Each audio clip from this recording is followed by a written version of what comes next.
Every weekend, I look forward to getting out there. It's a freedom like no other. It's part of who I am. If you ride, you know what I mean. That's why I insure with Shannons. They get it. They share our passion and give us the features riders want, like limited use cover and multi-vehicle discounts. Shannons insure all types of road bikes, not just classics. Whatever you ride, ride with Shannons. Call 134646 for a quote.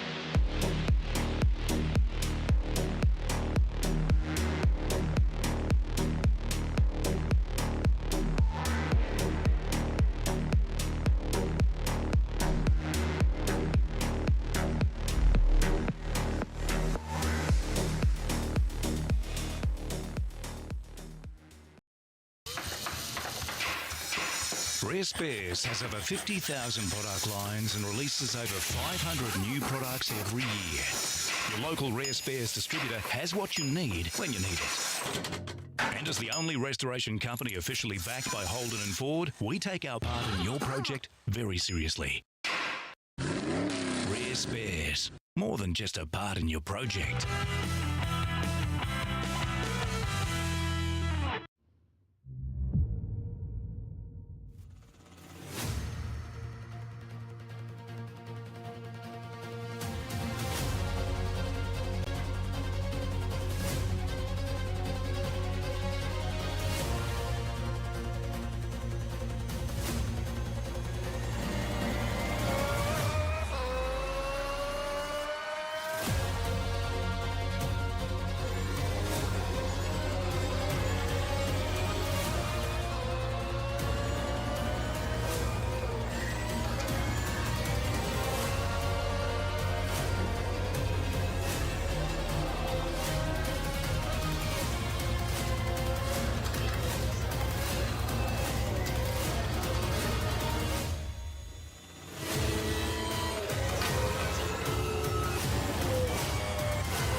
Out of the way.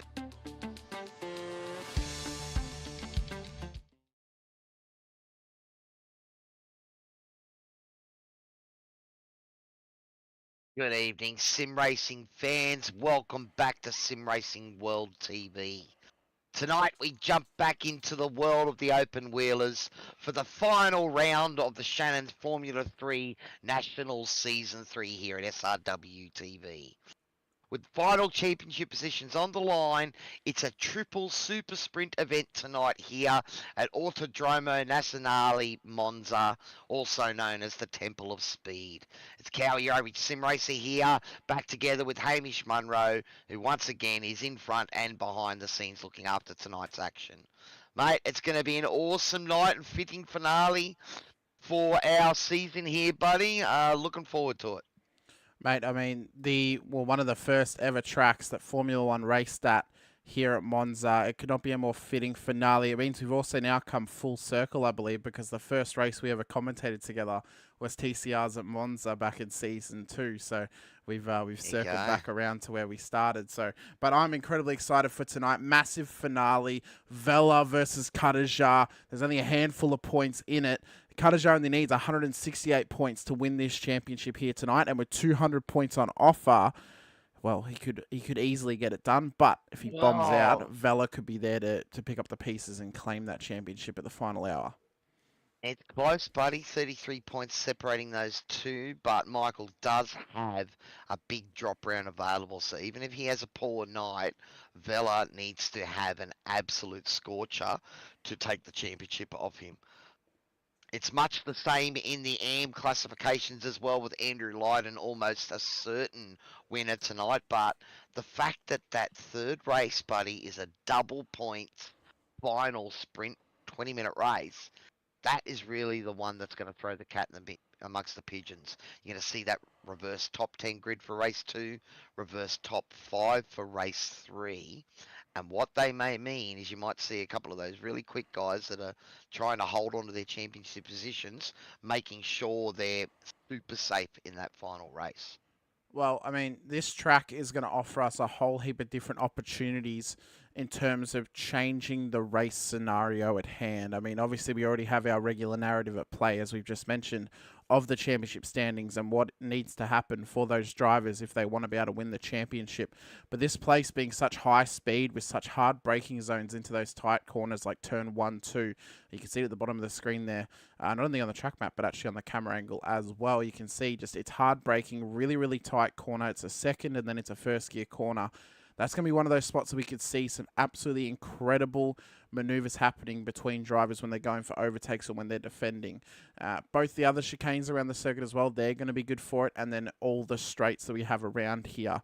It is a track that could lend itself to safety cars, Cowy. So for our regular wager, I'm going to say I think we may see 2 safety cars tonight across all 3 races. Yeah, 2. I reckon we're gonna only get 1 tonight. I'm gonna be conservative for a change. I would love to see 3 or 4. I think the interesting thing is this is a super sprint event like this where maybe those championship contending drivers are playing it safe. You might see a few bolters here decide this is my chance to get on the podium tonight and have a chat with us, buddy. So could be some exciting action from those mid-pack pro runners and those AM guys that we know that get them on the right track, and they've got some great speed as well. So should be close, buddy. I'm looking forward to it. Well, one person I doubt we're going to hear from tonight, and unfortunately they've been put into the wall. I was hoping they'd actually be driving around, is Michael Cutajar. I doubt we will hear from him here tonight, being the fact that he's got his mic. I think we should DQ him, if he doesn't. But no, look, he's had a great season. We'd love to have a chat to him and just get his perspective on the battles, because it has been close. We know that he seems to be able to really fire up the tyres early on and push hard on that cold rubber. But we've also seen that can work against him, as we've seen him fall away some races where he's used up that rubber. So, it'd be interesting to get his thoughts. But unfortunately, we need him to get a microphone so we can have a chat to him.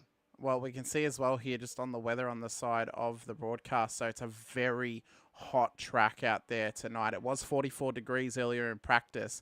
It's now dropped down to 42 as we're getting towards the end of practice. So the drivers were complaining that it was quite slippery out there. We'll have to keep an eye on how that temperature drops coming through the session, being that it is 3 o'clock in the afternoon in sim time. So it will drop as we get further and further into tonight's racing. But that could just be one thing to be mindful of. Is that lack of grip in these cars. We speak about all the time, Cowy, how hard it is to find the grip. A 40-degree track is not going to do them any favours in finding that grip limit. Well, I think these guys are going to be sliding these machines around, especially early on those cold rubber. They're just getting ready for qualifying now. Again, as we've said before, because it's a sprint round or a super sprint round, once we get to the end of the 15 minutes, that will be the end of quality. It doesn't matter if you're still on the lap, it's cut off. But early on, I think you're going to see the big players, Cutajar and Vella, try to lead from the front Just bank those points early on. Phil needs Michael to have a shocker in that final race.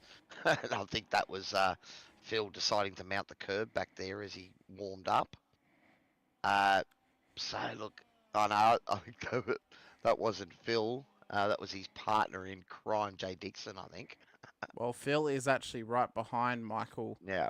on the track at the moment. So, well, could this be a sign of things to come? Will this be how the championship plays out and how tonight's racing pans out? You can see Michael just trying to warm up those tyres a little bit, get him prepared.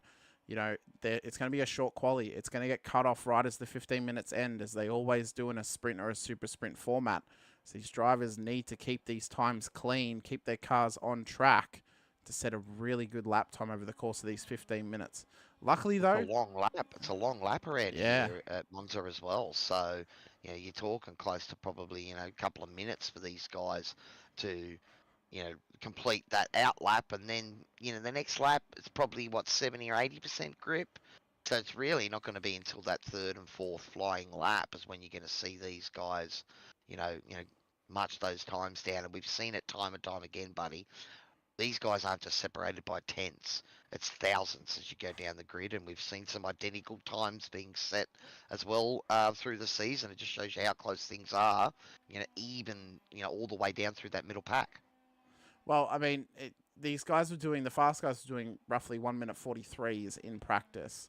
So will we see a 42 in qualifying? Maybe, if these guys have got it in them to really push hard enough to get it. It'll also depend if they're able to get a tow or not as well. But yeah, I think, you know, we'll get a telltale sign if their first flying lap is, you know, under a 43 and 5, you know, because then we know, well, they're going to have room for improvement, and they're going to have room to go below the 143 threshold that they set themselves in practice. We're also going to keep in mind that as the real F1 guys are here this week, we do have our so-called congruent championship running as well. Daniel Byrne in the actual F3 championship here, he's missed a few rounds, so he's finding himself about P8 at the moment in the F3 championship. But in the F1 championship, he has a healthy lead at the moment, and we'll be looking to hopefully bake a few more points. So he's got a 443 point gap over Michael Cutajar. So 200 points online. So there's a chance that things might change there, but at the moment, that's a convening lead. About halfway through the F3 championship, F1 championship, I should say. Yeah, it would have been when we were at Spa, was probably the halfway point, being that they like to run half their rounds before the summer break, and then they like to run pretty much the rest of the races. Although I think it's, you made me think now, because now I'm thinking, do they have more races in the second half of the year? It almost like feels like they do. 23 rounds, isn't it? You know, Yeah. So yeah, there's going to be, I think, is this the triple header round, or there might only be 2 in a row, 2 weeks in a row?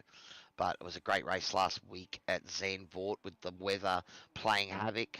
I'm sure there's plenty of people out there that can't wait, or maybe don't want to see the weather come into a factor here in iRacing when they start bringing in rain. I know that I reckon you're going to have a separate iRating for, you know, weather events. 'Cause you're going to see people Possibly. shy away from races, I think. I think maybe not a separate I rating, but a separate safety rating. Possibly. Well, Um, at the moment, it is Michael Cutajar that is the only man in the 43, so he's got about 3 or 4 tenths.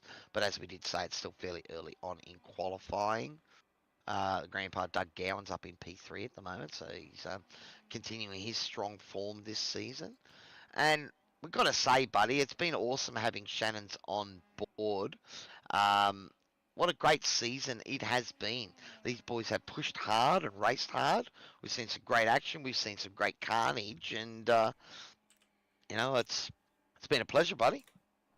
Mate, it's been absolutely phenomenal. And I think the boost in numbers this season has been phenomenal as well, in terms of, you know, just seeing more drivers get out there, more drivers, you know, get into the F3s. I mean, it's absolutely phenomenal to see. And I think we're already looking good for numbers for this next season. So It's already up over 30, I think. But Yeah. I mean, we're talking the final round here. And normally you always see a bit of a drop off as you get towards the end rounds because those guys that are maybe racing in a few different championships, different cars, or different leagues, they will, gravitate towards practicing, the ones that they've actually got a chance maybe of scoring high in the championship or winning it. So you do lose a few guys as the races go on.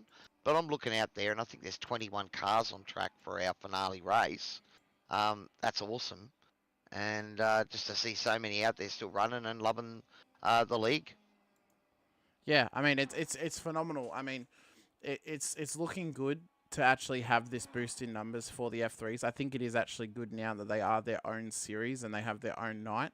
I did joke earlier when I was talking to some of the drivers, when are we actually gonna upgrade the drivers from the F3s to the F3.5s? Then they get DRS, but I guess we'd have to kind of ask the drivers how they would feel about changing You're the only cars. one that I think a lot of these guys are fans of these machines as they are.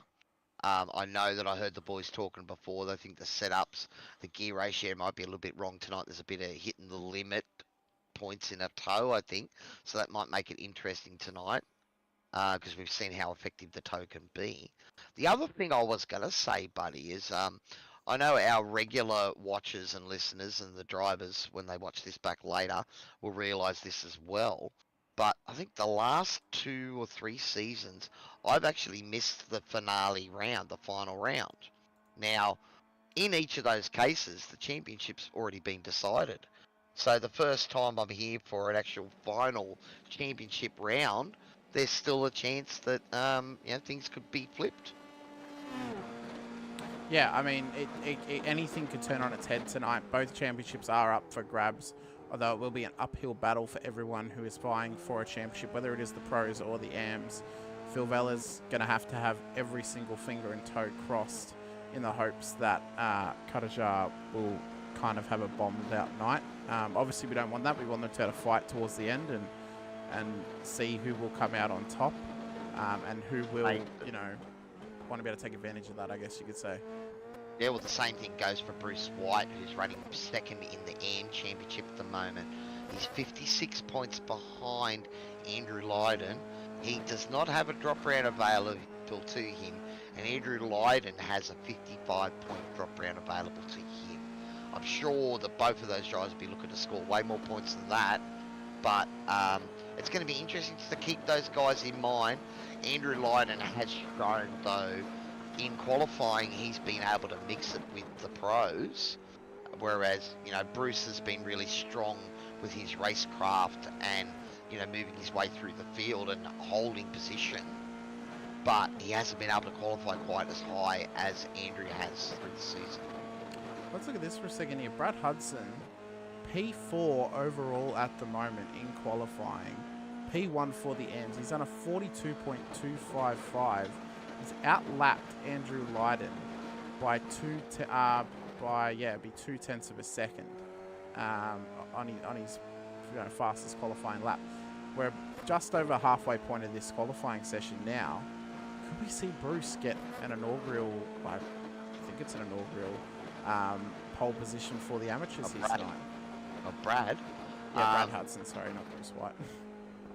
Well, he's looking in a good spot. He's actually, maybe he's put in a bit of practice this week. I know he's been working behind the scenes, and he gave me a bit of dirt for tonight and how the championship stood. It is a triple sprint, super sprint event tonight, guys. So 3 20-minute races. Now, the fuel capacity, I think, is limited to 20 litres for these guys. They're going to do about 12 laps for the race, and I think the burn's about 1.5, 1.6. So fuel's not going to be a factor tonight, but as we said before, that third race, even though it's only the same distance, a 20-minute race, it's double points in that third race. So that's where we could really see, these guys that are leading their championships at the moment, they're going to want to ensure they have a good, solid race number 3, because that's the one that could cost them. Well, one thing I've just noticed as well is Brad has outlapped drivers such as Daniel Byrne, Doug Gowans, David Gallo, and of course Andrew Lydon, as we mentioned. So He's lapping fast. I mean, the only people that have gone faster than him are the ones who've gotten into the 43. So Cutajar, Vella, and Dixon, our regular players in terms of pro, at the top of the field. So he is looking incredibly strong tonight in terms of his lap pace. It's whether he can keep it clean on the track during the races, and we could see him snatch maybe a cheeky podium if he's able to keep it clean. See, there's a few people trying to get little toes and around here, so already we're probably seeing that, this might be a factor in some of the lap times out there. Guys, we're talking about hitting the limiter though, so the toe's probably still worth it. If you're hitting the limiter and the guy in front of you isn't hitting the limiter, then you'll get an advantage. Oh, I mean that, and I guess one thing we're also going to have to think about as well is if you're hitting the limiter too often. I mean, I know it's only a 20-minute race, but do we think engine failures could be a factor tonight? I suppose we could spice it up, buddy. I know the guys were jokingly saying at least, that they've got time between races to cool down again. Because I'm sure in the real world you might see a few engineers and team owners complaining about a fixed setup with such high revs. But look here, Daniel Byrne here getting a nice boost off his teammate there through a couple of fast sections, David Gallo. Is that going to help bring Daniel Byrne up the field? About halfway through the lap now. That was Jay, wasn't it? That was ahead of him just then? No, I think that was... Oh, it could have been. No, it was a purple car. I think it was one of the kittens giving him a nice little draft there. Oh, it wasn't David because the other I think car it was Adrian already. Okay, yeah. Because it was if it was a kitten's car, it was whatever one has teal wheels. So I mean, well, we're Daniel getting used to picking these cars out in a pack, but I don't know if I'm quite down to who's got what wheels. I reckon what maybe some of the drivers could do is for their liveries for next season is maybe try and get their race number kind of. I mean, you can see where the Kittens Racing logo is. Maybe if their race number is just above that, facing the roll bar cam. So then, if we go to roll bar, although I don't know who we're looking at anyway. A lot of orange sectors there for Daniel Byrne, so maybe lost a bit of time. He had a green first sector. Alright, Cutajar in this mix as well. There's a whole heap of guys here trying to get every little ounce of performance they can. We are inside the final 2 minutes here of qualifying for our final rounds here of the Shannons Formula 3 Nationals. So, at the moment, it is Michael Cutajar who has a 0.05 of a second lead over Phil Vella in P2. Is that a further 0.03 back to Jay Dixon? It's 0.08 back. 800. Well, yeah, no, a further 3 back from Phil. So our top 3 guys all separated less than a 10th. Yeah. That is crazy. And then we've got Brad Hudson, the AM, punching well above his weight in P4 at the moment. Doug Gowans, Daniel Burns battling for that 3rd row on the grid. And David Gallo, Scott Pocock up in P8 as well. So Andrew Lydon and Craig Platter. That's interesting because Craig has been one of those guys that has qualified up high as an amateur from time to time, but maybe not quite finding the temple of speed to his liking, back in 17th at the moment. And Chris Swaddling, Sean Malloy, Nathan Burney, 3 pros there. The Mitch McIntyre, Bruce White and Andrew Lydon all sort of jumped ahead of them. So I think there's a few AMs out here that fancy themselves around the temple of speed, buddy, and looking to spice it up. Well, just to confirm what the data is reading on that timing tower, so we are set to interval.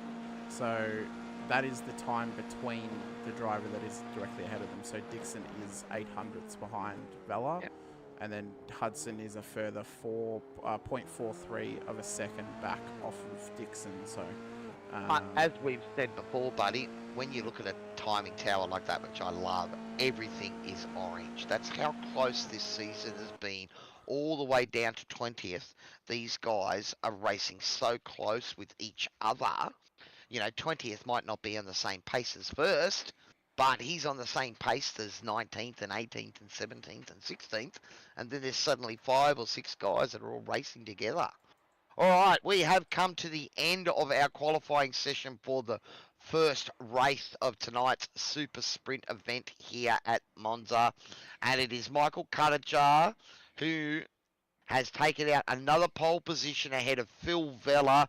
They are two championship rivals, 1 and 2 in the championship at the moment, 1 and 2 in tonight's race. Jay Dixon will be P3. He will be a factor tonight. Can he get in and help out his teammate and muddy the waters?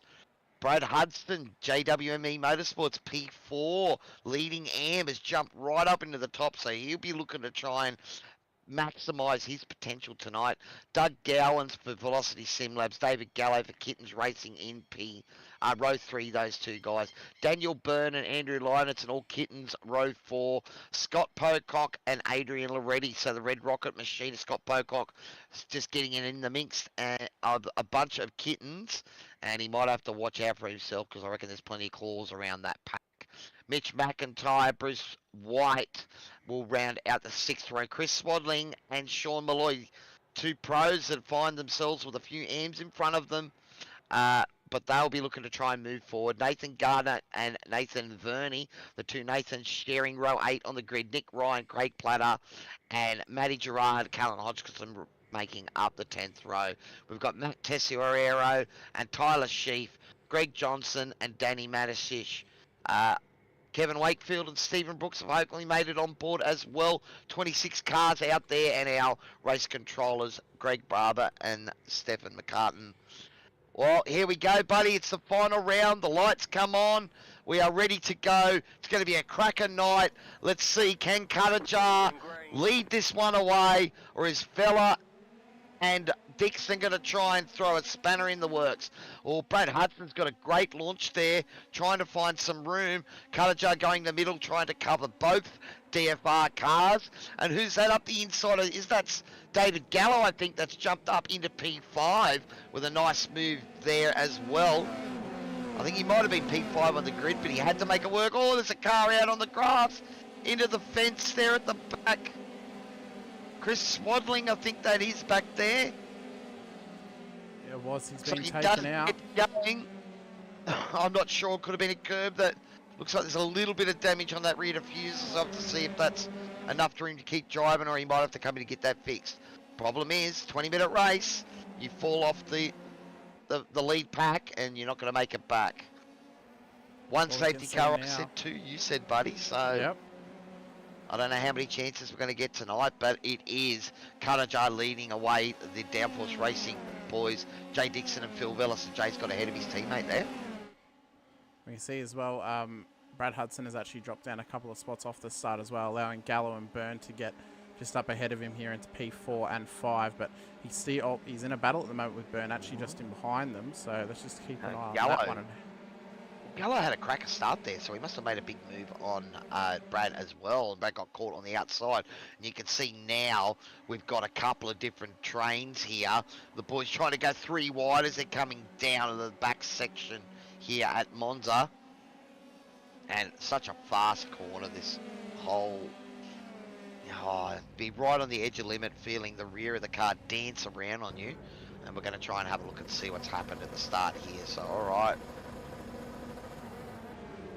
They all three got away pretty good. I think, yeah, look at Brad Hudson. He got a massive launch. And it was probably the fact that he got a great launch that enabled David Gallo to sort of stay up the inside there as well. And you can see, was that Doug Gowan trying to get into the mix. And ended up getting caught out by a couple of the Kittens. But no, all the boys pretty clean there. We just try to have a look to see what happened. Oh, there's contact there. Who was that? Nathan Gardner. We didn't see who he had contact with on the inside, but See a couple of people though. put him One right of them and losing their work wing. to do.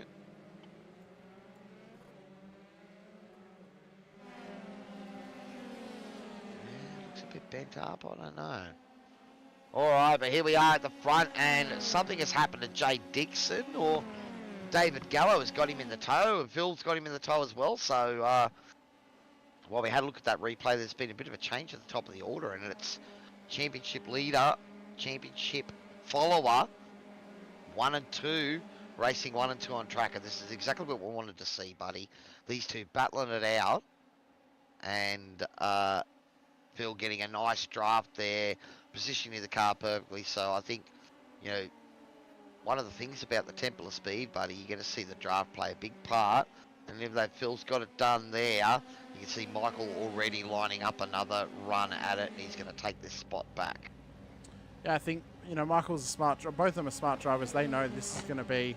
It's going to be a sprint, but there's no point fighting the toe when it's so early on in the race, because they know they're going to get an opportunity to come back at them, whether it's around Parabolica or even on the next lap down that back straight. So I think they're just going to work together now. They're going to try and build that gap that's already gone out to about 2.3 seconds back to Dixon from Cutajar. So these guys are now they're gonna work to move forward now, and the championship battle is going to be on for the rest of this race. I'm sure that Phil's going to want to try and get in front of Michael, which is just making a move now. And then, you know, I'd probably think he'd like to slow it up and get his teammate in on the action. But the problem is these boys are racing at the, you know, the edge of the speed you can race these cars at. And if you start to think about those sort of things, that's where you make mistakes. And we saw last week, it was that mistake of Phil Vella's that really sort of changed things in the championship, and has given Michael that 33-point buffer coming into this round. So sometimes it can only take one tiny little mistake that can really change a championship, not just your race, but your whole season. Well, Callan Hodgson and Matthew Gerard have been involved in incidents on the second lap of this race. We'll quickly have a look at what's happened here. So they've come down into the second chicane. Oh, just mounting the back of the car there. Oh, that is a big one. Carnage. That's a big one. And so that's then led to... Lost the wing there. Yeah. That's going to doing floor damage. You can see there, that almost looked like suspension damage in that car there. And you can see it bouncing. Kevin Wakefield. That would not be a very fun car to drive at the moment. Yeah, you can just see how evil it looked. So not what you want to happen, of course, but we'll go back up the front with Phil Vella leading from the front at the moment. He's already building a gap of about just under 0.8 of a second back to Cutajar. But this is, well, Vella needs Cutajar to really have a bomb-out race here tonight. I mean, this will not be enough for him to win the championship, although he is doing what he can to really bring the fight. He needs to win the races if he wants to, you know, get in with a shot. But it's you know, it's having Cutajar still there is not going to give him much hope in terms of winning this championship tonight. That's right. Look, I mean, all that he can do is what he can do. He can't control what happens with Michael. Obviously, you know, there would be no talk of his teammate doing a Nelson Piquet Jr. here and gifting the championship to his teammates. So we're not talking about anything like that, but he needs Jay to be putting pressure on Michael and maybe force Michael into a mistake. But as you said, buddy, if things run like this in all three races, then that will be enough for Michael to clinch the championship. Matthew Gerard's Thanks, also Jace, been for given watching out there. Sorry, buddy, I just noticed Chase saying go Bruce, and Ty Delaney watching as well, buddy. Yeah, the young fella from the, well, who will now be a pro driver, I would assume, for the V8s next season. Yeah, he's been very impressive, though, to be fair. He's getting some good coaching from his dad, I'd say, the other fishy boys as well. So, you know, a bit of an unfair advantage. I won't just say age, because I've got a few years on him, I think, as well. But I do remember battling Ty. We've had some great battles out there, but he's getting a little bit too quick for me now. But much like things are at the moment, Phil Vella showing his pace. He's got that lead out to 1.1 seconds now over Michael Cutajar, and it's the same distance back to Jay Dixon in P3. David Gallo and Daniel Byrne, two kittens together. Doug Gowan's holding it here for P6 at the moment, so Doug's been, you know, he's had a great season in these cars, though it does look like Andrew and Loretti just got up the inside of him. So the three kittens starting to move themselves towards the front of this pack. But we are almost 8 minutes gone, buddy, and it is DFR 1, Michael Cutajar Privateer number 2, and Jay Dixon in DFR P3 as well. So Well, what I was saying before, Cowy, was Matthew Gerard is actually serving it now. He was given a drive-through penalty for his contact with Callan Hodgkinson on lap number 2, so he is now serving that, and will come back out on track as well. So he's really going to need a safety car if he wants to get back into this one here look tonight. at that. Doug's got back around Adrian Loretti there in the background, so a nice red ding-dong battle on between those two at the moment. And we see Adrian here now back in the draft again, but looks like he's going to decide to sit in behind for a little bit longer. Well, I We mean, don't being have that... DRS. Sorry, Go, what were buddy. you going to say? Oh, no, I was going to say, I mean, we are only 5 laps since this race starting, the 6th lap now. 8 minutes 50 into this one, so we probably will, without a safety car, we will make the distance. As we see Loretti getting a nice run down the main straight once again, and it proves how powerful the tow is around Monza. I mean, Well, that's right. You don't need DRS, buddy. You're No. talking about these guys need DRS, and then we see that, you know, that's exactly what DRS is about, trying to create those passing opportunities. But in, you know, big setup series, these cars so aero dependent. You know, that car in front just punches a big hole in the wall, and you can get right in there and get a massive benefit. Look at the action on behind Sean Malloy, Mitch McIntyre, I think they're dodging around. That was Sean Malloy. He's lost a wing in the process. I thought he'd gone in hot. Was that Mitch McIntyre that's also suffered damage there? So we're starting to see a few moments here. Yeah, look, you can see them here. It's gone on the inside. He's just hot. It's just curb. He's lost curb on the inside. And unfortunately, Mitch, who'd probably done actually all right out of that, because he was the one that was flying in, and I thought had created the accident. It wasn't his fault. Oh, Sean in the wall. he's parked up at the We moment. may have a safety car here, because that's a bad position. Let's just see if either of the safety cars are going to come out on track. We'll head back It up is. to the Safety car leaders. is called. So, wow. I called one safety car. I'm already on wood, buddy. Maybe I should have gone with my aggressive instinct and said 5. No. I don't even know if we'd actually make 5, to be honest. But, yeah, I mean, 1 already halfway through this race. It's going to be a good little reset for these drivers now. I mean, they're going to take a breath and just get back into the rhythm of things. I mean, we've already seen some incidents that have already occurred, especially at turn 4-5 there at the chicane. We've already seen multiple incidents occurring there, and it's still happening throughout the rest of this race. So don't be surprised if we see more and more action coming our way out of the corner that the leaders are coming through now. Well, it's interesting. We look at the timing tower there, and look who's found himself at the front of the AMs once again. Andrew Lydon, so far, you know, has driven a nice clean race. Mind you, he does have 4 of his kitten teammates in front of him at the moment. So he's got a pretty good guard of honour around him. But his rival, Bruce White, back in P11 at the moment. So Bruce will be thinking about trying to get into at least P10, find himself at the front of the grid for race number 2 here. Well, I think the safety car is going to do him big benefit for that. I mean, it's going to allow him to be nice and close to Nick Ryan, just ahead of him, and he's going to be able to get a good overtaking opportunity coming off the restart. So we'll have to wait and see what comes about from that. And remembering as well, the tow distance is about 1.5 seconds around Monza. So he still has been getting tow, but he's going to get the big benefit of it off the restart, being that he's only going to be a couple of tenths in behind Ryan in front of him. Certainly good to see them bunch back up. I mean, is the safety car... I haven't called the safety car yet. The safety car's Yeah, out on here. track. Okay, so it goes out there trying to pick up the leader. He doesn't Looks have like- his safety car livery on the car, and I've updated my trading paints. Oh, I can see the promo department myself, but it doesn't look like it's loading. Yeah. I'll see if I update it again, if that fixes it, but although I suppose I can also just reload the paints on iRacing as well.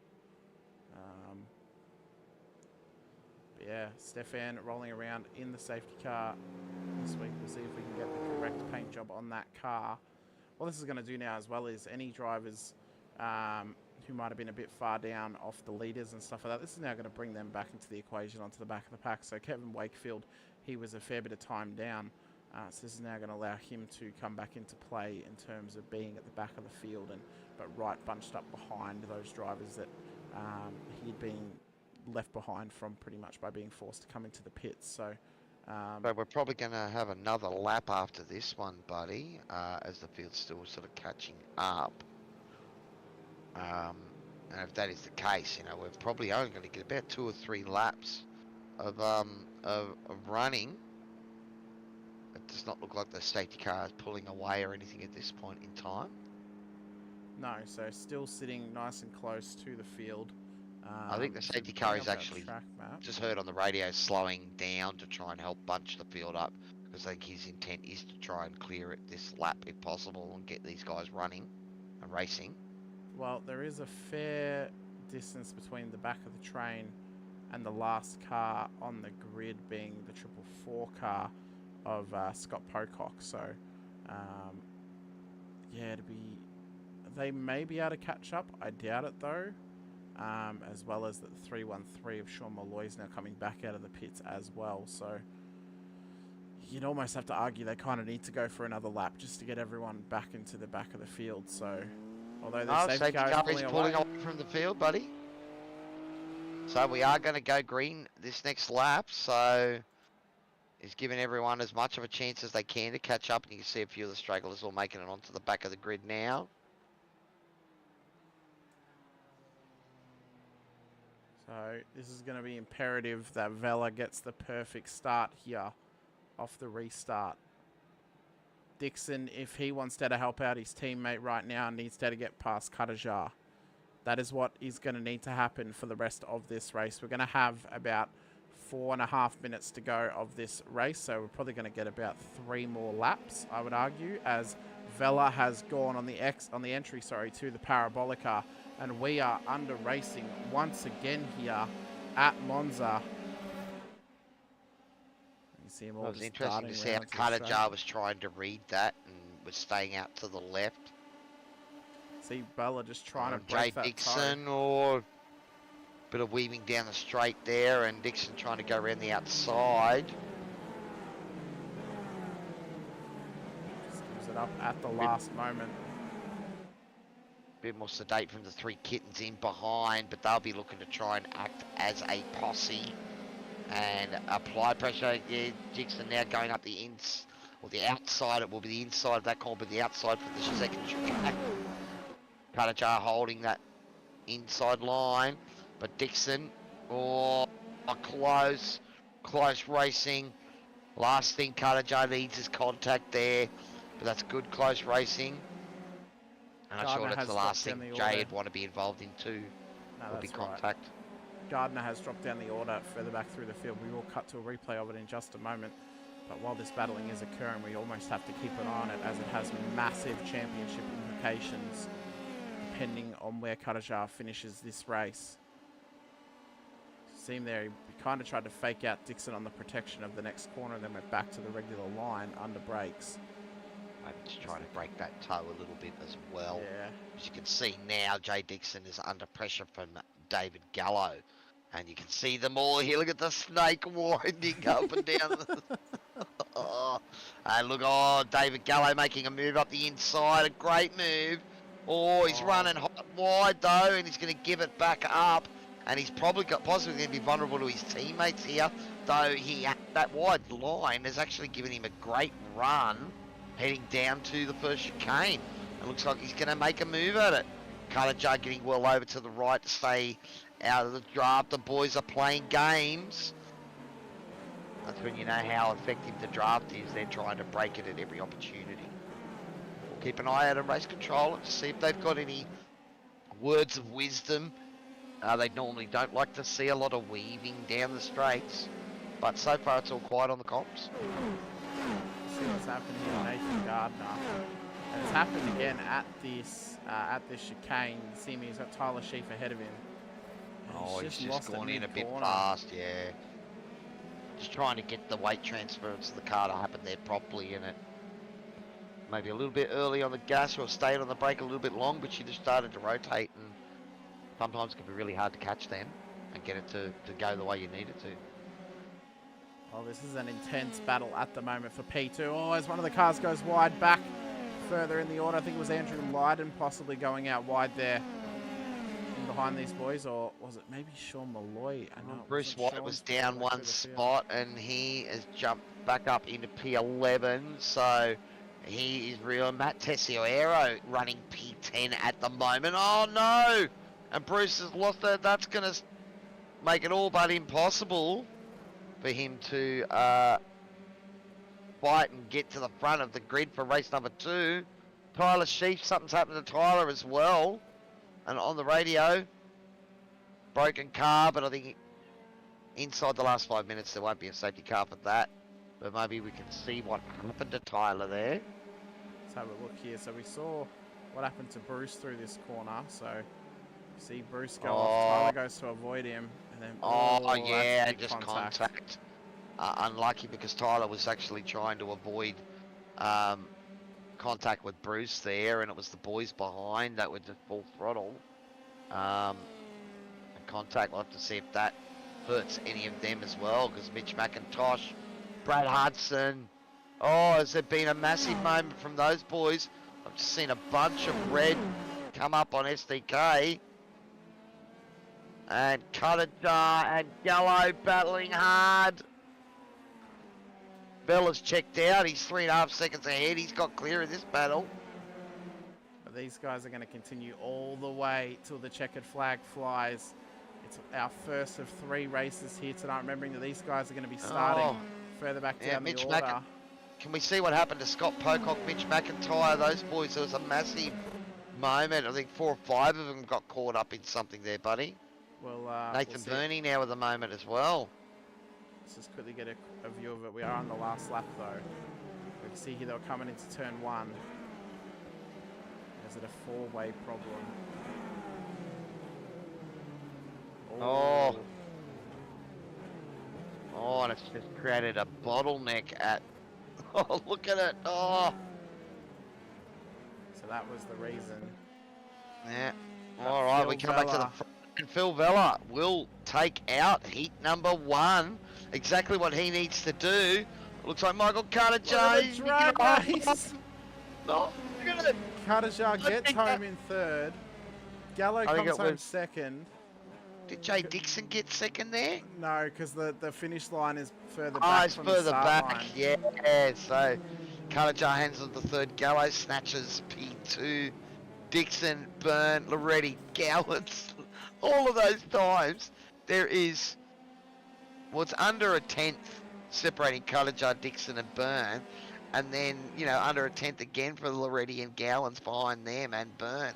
They'll 5 of them fighting for track position for 1 car there. What a classic finish. Look at this. Look at this.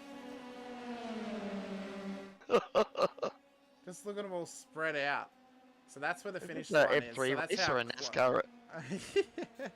So if the finish line was up here, Dixon would have pipped P2, but of course the finish line is back just underneath the bridge. But wow, what a wild finish to our Super first close race. as we, as it is in qualifying, and then we see it in the race. But very much, Phil Vella, he's done what he needs to do. He can't control Michael's race. All he can do is keep trying to get in front of him, finish in front of him, and try and bring that gap down. Well, that's all. What Cutajar really needs to do now is he just has to finish really well in the next 2 races, pretty much, and he will secure that championship. We know Vella needs to win the races. We are waiting to get confirmation from Brad Hudson, who was going to give us some info on how the championship order might be running in between races, just to see. DJF saying, when we're on the last lap, can we please stay on the battle for 2nd and not worry about the accident that doesn't affect championship? We were trying to. All right. Well, I'm not sure it who will DJF be. is, but We'll be gritting straight up for race number 2, I believe. So we won't have much time to dwell on it. But you are right, buddy. We do try to stay on these battles. We also want to make sure we catch the leader as he comes across the line as well. which So we at did. least we did get that. So, but all right. So this is the second race. Yep, this is our second race of the night. All right, so we do have a reverse top 10 here for race number 2, and it is Matt Tessiero that finished in P10, finds himself at the front of the grid. Alongside him, Andrew Lydon, Nick Ryan, and Doug Gowan sharing row number 2. It is Adrian Lloyd and Daniel Byrne, row 3, and then we've got Jay Dixon, Michael Cutajar, David Gallo, Phil Vella. So those boys there, they'll be looking to try and stay clean for this race number 2. Matt Tessiero, Andrew Lydon, Doug Gowan, those boys are going to be fighting for the win. All right, here we are. We're off Michael and Cutajar's running. disconnected. Michael Cutajar's disconnected from the server off the start. Oh, what? That is massive implications. I'm sorry to cut you off the start there, but I just noticed that as we got massive contact into the first chicane. And that's going to be P1 to P26, 27. Oh, it's a horrible start for Matt there with his first run right up at the front of the field. Andrew, someone, car 69 requesting a tow. That's Craig Platter, and that car is very, very poorly. That should be a safety car, I would think, Cowy. Surely. No, he's been given permission to tow, so race Jake control saying it's Dixon right as as well. well. Mind you, there's 2 or 3 other. They're allowing him to tow to keep the race going. So perhaps the moment, look at this, Andrew Lydon battling with Doug Gowans. As these boys saw the row in front of them disappear, and now Doug Gowan has made a move through to P1. And I know what Doug's like. He would be loving this opportunity here. Give him half a sniff and he'll take a mile. And he's right out the front now. You see him But through the Cutajar, that is big news, buddy. That's massive, massive championship implications, being that he has disconnected from the race. He hasn't even reconnected yet either. So, is this now Phil Vella's championship pretty much secured? If I'm sure it's not the way Phil would like to win it, but that is so unfortunate what's happened there to Michael. So, but unfortunately, because he generally doesn't talk to us, well, he hasn't talked to us. We've done it to find out what's happened there. I mean, I don't like to say this, Cowy. Maybe this is the karma of Cutajar not having a microphone. Oh, look, we can joke about those sort of things, Yeah, buddy, but we don't want to see, anything like internet connections. 100%, yeah. There's been a few storms sort of on the east coast this afternoon. I know I was a little worried earlier, but we didn't get hit by it very much, just a bit of rain. So that is a possibility. But at the moment, Doug Gowan's leading the field. Phil Vella, P6 at the moment, so he's up 4 spots. And so far keeping it clean. Chris Swadling up 4 spots. Bruce White up 9 spots. So Bruce had an absolute cracker over start. Mitch McIntyre, another one of those guys, he found himself right at the back of the field after race number 1, and he's up 11 spots at the moment in P14. So there's a few movers around there, buddy. Sean Malloy up 12 spots in P14 now. Shibby in the chat as well, saying that there's huge storms in Brizzy tonight. So whether Cutajar, I'm not sure if he lives in Brizzy or not, but if he does, then that could be one of the reasons which has led to him dropping out. Fortunately, he doesn't talk to us, so we don't know. Yeah, and I don't even know if he's back out there or not either. So I guess we will get some answers come time for the next race. But that is very unfortunate. Coming out of the pits there, just as the leader's coming through. Was, Andrew Lydon is staying nice and close. Callan Hodgkinson I Was that watching this Callum when that it came out right in the middle of it? So there's also been a drive-through penalty for car 007. So that's Nick Ryan for contact on lap 1 with car number 25. So he will drop out of P3 or now P4, and he will go right to the back of the field when he comes out of the pit lane. So that's what happened to Matt Tesoriero, so that's unfortunate. Unfortunate for Nick as well, because he will have to serve a drive-through. And that will bring Phil Vella is now up in P5, and position he soon will be P4, and still in sight of the leaders. So, you know, so far things going exactly to plan for Phil Vella. He needed to put in a good performance.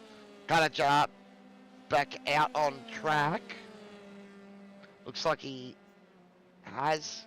Is he a lap down, Cutajar? He's on the lead lap. So what I think's happened is he must have dropped out, come back, and then he actually hadn't reloaded into my session until now. So he's been out there and been driving. So he's remained on the lead lap somehow, but he is far back down the order now. So he... Although he could possibly get away with it this race and still have a chance for the championship. If that happened in race number 3, total different story. But the fact is he's 47 seconds off the lead and really needs a safety car to things to bunch back up again. Yeah, so hopefully if we have a little 10-minute break between the races, which hopefully we do, that way we can get some info on how the championship stands leading into the final race tonight. It will mean now that Cutajar will not secure the championship, which he was never going to before the final race tonight, being that he needed 168 points and there was only 100 points on offer for double wins in the first 2 races. But it would just be good for us to know what exactly is going to need to happen for Phil Vella or Michael Cutajar to win this championship. Well, at the moment in the sprint heat round, so both of these first 2 races are considered sprint heats, points are down to 17th. So 20th position is 0 points. First position is 50. Now that gap was about 30... What was it? 36 that gap was? 33. Phil did manage to finish ahead of Michael by 2 spots in race number 2. So that's 6 points better. So that gap now comes down to 26. Right? Yep. And he, at the moment, where he sits at the moment, he's down to earn 41 points. So that would give him a 15-point lead going into the final race. So basically then that would mean Cutajar needs to beat Vella by 16 points to win the championship because of the count back of how many wins Phil's had. And that would mean he'd need to win the race, and Phil Vella would need to finish 5th or worse. Okay. Well then, quick maths as Vella comes up into P3, so it's now going to make it even harder for Cutajar if he wants to do this here tonight. Although luckily, being that it is actually double points, it would mean that there would be more points spread between them, between each position? Nah, it's still only 4 points separating each of the positions, even with the sort of the double point sprint feature. It's still that gap that is not doubled. Okay, all right. Yeah, so it's 100 points for first position, 96 for second, 92 for third, and so on. So, if this was the final round, Cutajar in 20th would still earn 24 points. Yeah. Well, we'll have to wait and see how the rest of this race goes. We are lap 5 out of 13. We're about halfway round for lap 5 now, so we are etching closer and closer to the halfway point of this race. Phil Vella, if he finishes where he is, he will be the championship leader heading into our final race tonight, where it is double points on offer in the final 20-minute sprint. Cutajar is in 18th position now, so he's only 1 position away from getting points in this race. We'll have to keep an eye on how his rise happens throughout the rest of this race here tonight, Cowy, and just see if he is able to make up any positions up towards the top 10.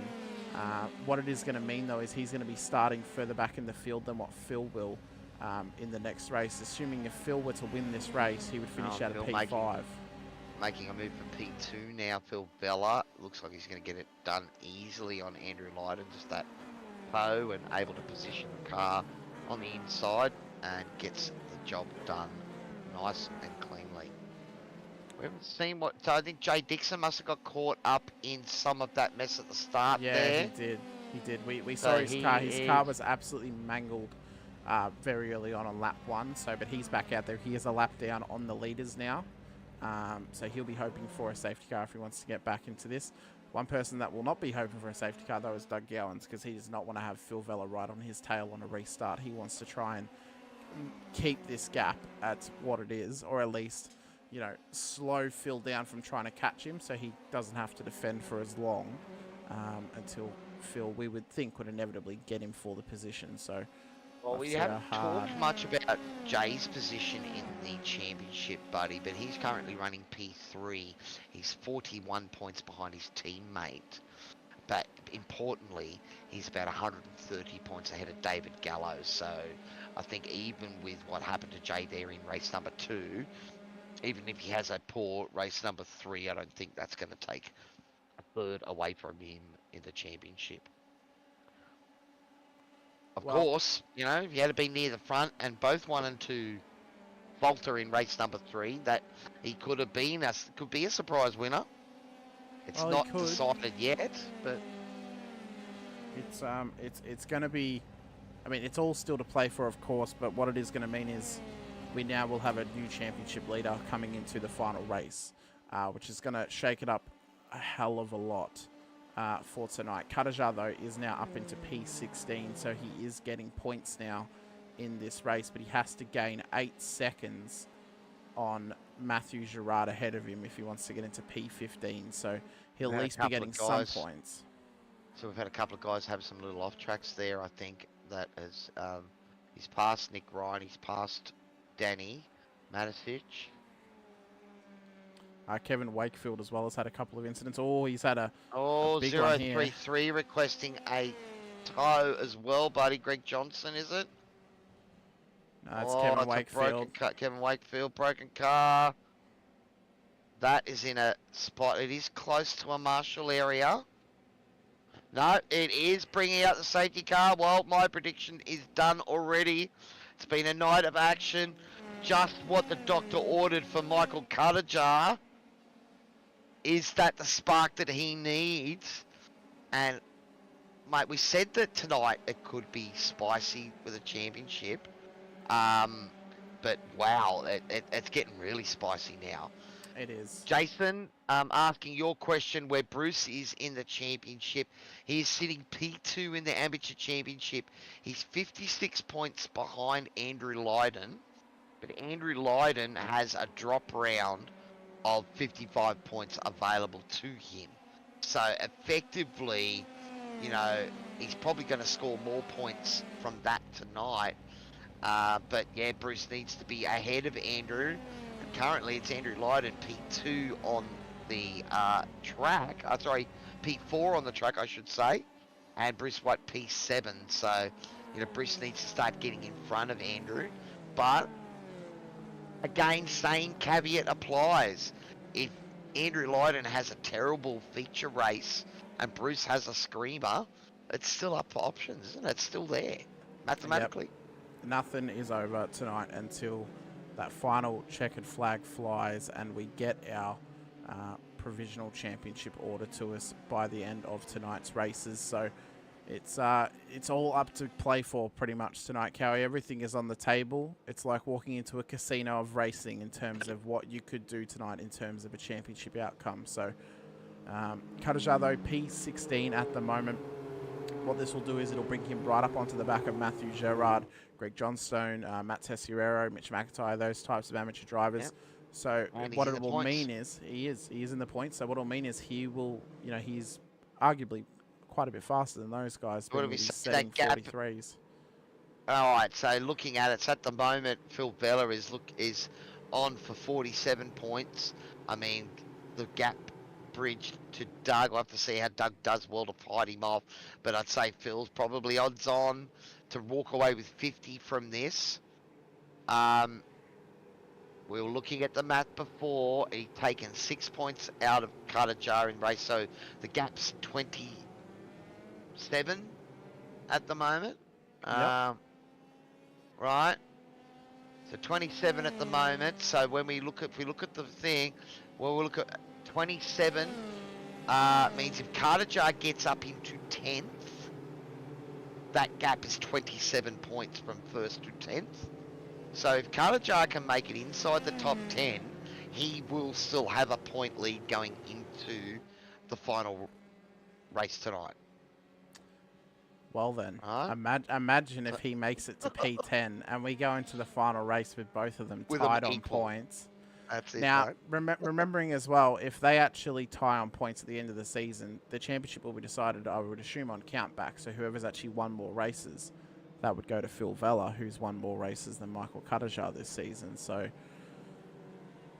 Phil, you would argue, has the advantage right now in terms of, Well, you know, he has 2 ways to win a championship tonight. He can either tie it up and would win off count back, or he could win on points. So I can't see it tying up really because you know those double points. You know, the difference of 4 between places. If they go in even, then it's going to be a red hot win. This championship does not have any bonus points for, you know, incident-free races, 0x race, or fastest lap. So it's all about where you finish in the race. So control has been given, and he's gone early there, Doug. He's caught them a little bit asleep, I think, or perhaps Phil maybe backing the pack up a little. But that's a great launch by Doug Gowans, and he's got half a second easy on the field there as they come across the line. he's done very, very well off the start. And so Adrian Loretti is now getting past Phil Vella down the straight. Wide. Is that Bruce White trying to get up into the action as well? Bruce has got his championship rival, Andrew Lydon, right. I think he's got past Andrew, has he? Yeah, he has. No, he's right up behind him now. So this is the battle for the AMS Championship. He got past Daniel Byrne. Now, the problem that Bruce has here is there's 3 kittens around him, so they may well try to manhandle him here. But so far, doing a great job. Up He into gets the job done. P4. And, you know, one of those guys that, you know, is having a great season, and right in amongst it, the 3 kittens behind them getting tangled up a little. They won't want to be fighting each other. They'll be wanting to help each other. And Bradley Hudson right in the mix there as well. He's got the inside line on Andrew Lydon at the moment. And this is exactly what the doctor ordered for Bruce White's championship. Andrew Lydon dropping down as he moves up. You see where Cutajar is as well. You can see him just in the background. He's just trying to get these moves done on these drivers. He hasn't gained anything off this start, but look at that. That is John Stone that's gone around in front of him. That could have been race ending for Cutajar if he'd been caught up in that, but very good job to avoid it. And now puts him up into P15 of this race. He's got, is that Danny Matisic alongside him, and also Chris Swadling, you know, with a red hot go. Last thing he needs is one of them to go up the rear. He lets Danny take a wide line there, and then tucks it back in. But of course, But the you wide can see line it will now coming. give an advantage down the straight.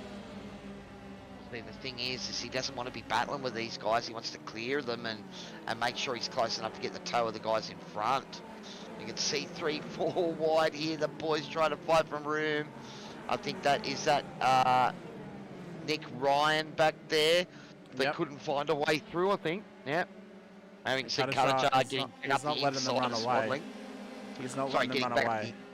No, he got back up the inside of Danny Matisic there. And Chris Swadling, he's managed to get a little bit of a gap, so it's close. Also, look at the front. Adrian already has got past Doug Gowans. Phil Vella in the middle of this mix. And that's massive. That was Nick Ryan on the inside of the corner. He's done a 360 and he's kept going. What a save. In the background, that's Bruce White. That was Bruce White's got out and into the... And that's a broken car. Oh, no, I was talking it up, Bruce. And you've gone and pushed just that little bit too hard. Wow, the pressure of tonight's racing, buddy. These boys are racing super hard. Great exit there from Phil Vella. Look at that. Cutajar's car is broken. Cutajar's car is broken. That is monumental. What's What happened has to Michael Cutajar there? They're coming down the straight. Oh, look at that. He's gone to avoid Bruce, and then there's been contact. No, there's contact there with Matisic, I think so. Yeah, but he's gone to avoid. There. He's gone to avoid Bruce. So you can see here, Bruce is going slow side of the track. He's come back on the track. He's going to avoid him into the side. Oh no, that's massive. And again, he was fighting his way back into a position where he could still defend this championship. But that car is broken, and we are, you know, inside the last 5 minutes. Inside the last. Well, we're inside the last minute of the race, I think. So this will be the final lap, as Phil Vella has now taken the lead of this race off of Adrian Loretti. So Phil Vella will lead the championship coming into the final race here tonight. Just a reminder for us, Cowy, you did mention earlier, I can't remember what the points were going to be, but what is he? He'll lead it now by 23 points. Well, he had 33. He had 27 points behind, and he's just going to take 50, and Michael's going to have a 0. Yeah, so yeah, that will be a 23-point lead. So when it comes down to the final race, it's 24 points from first back to 7th. Yeah. So basically. So now he needs to basically finish in time in somewhere inside the top 7. Yeah. And Cutajar can't get him. Well then, and I mean Cutajar is going to be starting at the back of the field, legitimately in last place for the next race. So he is going to have to hope and pray that Phil Vella somehow ends up in the wall, and he is able to be 24 points ahead of him by the end of the race. And it is Phil Vella that takes out race number 2. So 2 victories, 2 races. Phil Vella doing everything he needs to do to get his second championship here with SRW. Came here a couple of seasons ago and pretty much won every race and ran away with the championship tonight. It's been a lot closer. We've been talking about it all night, but that incident there, it's cost maybe Cutajar, 15 or 20 points there, and make that gap a lot closer. So now it's really on Cutajar to fight his way through the field, and now he's the one hoping that something befalls Phil Vella. It's going to be much the same for Bruce White for the amateur championship, crashing out in race number 2, so he's not going to walk away with any points. Andrew Lydon, P8 for him, so that picks up 29 points for him. So now that gap between him and Bruce White is about 70 or 80 points. So really, Bruce needs Andrew to have a DNF this next race if he's a chance. So, super sprint races, mate, they do throw up a bit of carnage. It's thrown up some carnage on the championship as well. And we're still waiting for the dust to settle. Well, we have at least got a warm-up session, Cowy, so we should actually get some official championship orders into us so we know what the lay of the land is going to be. Now, race control has issued a few pit starts, I think, for a few guys there for race number 3. I think Bruce White was one of those called out. I think Danny Matisic might have been another there, but I think I heard 3 cars being advised that they will be starting from the pit lane for race number 3. So, all result of what happened there on that second last lap, buddy. Well, let's just quickly bring up our results from our last race. So, if they will decide to come up, there we go. So we can see Vella taking out the victory in the last race there. And again, I mean, what this has now done is it is especially spiced up our championship. Now, I know we spoke about what would happen if the last race was a full reverse grid. What they would do is, in this stage, it would actually hand Cutajar the championship pretty much, because he'd be starting off at P2 and Vella would be at P last. So you know, it's tough, and you really have to feel for Cutajar because he has fought for this championship all season, and now he has got a massive uphill battle to chase down the most dominant driver in F3s we have seen from the back of the field. So We've seen it happen, buddy, where just one race can change the course of a championship. Having a look at the table, it's quite interesting between David Gallo and Adrian Loretti for P4 in the championship. So David getting points in that first race over Adrian. Adrian's got him back. So that'll be interesting how close it is, the battle between those two coming in. We've got also, it's fairly close between Sean Malloy and Doug Gowans, and so far Doug Gowans taking some points out there, so he may well be on for a P6 championship finish. In the AMs, it's quite close for P3 and P4. We're talking 17 points, Callan Hodgkinson, Nathan Gardner, Craig Platter, Brad Hudson. Well, sorry, firstly, Callan Hodgkinson is 124 points behind Andrew Lydon.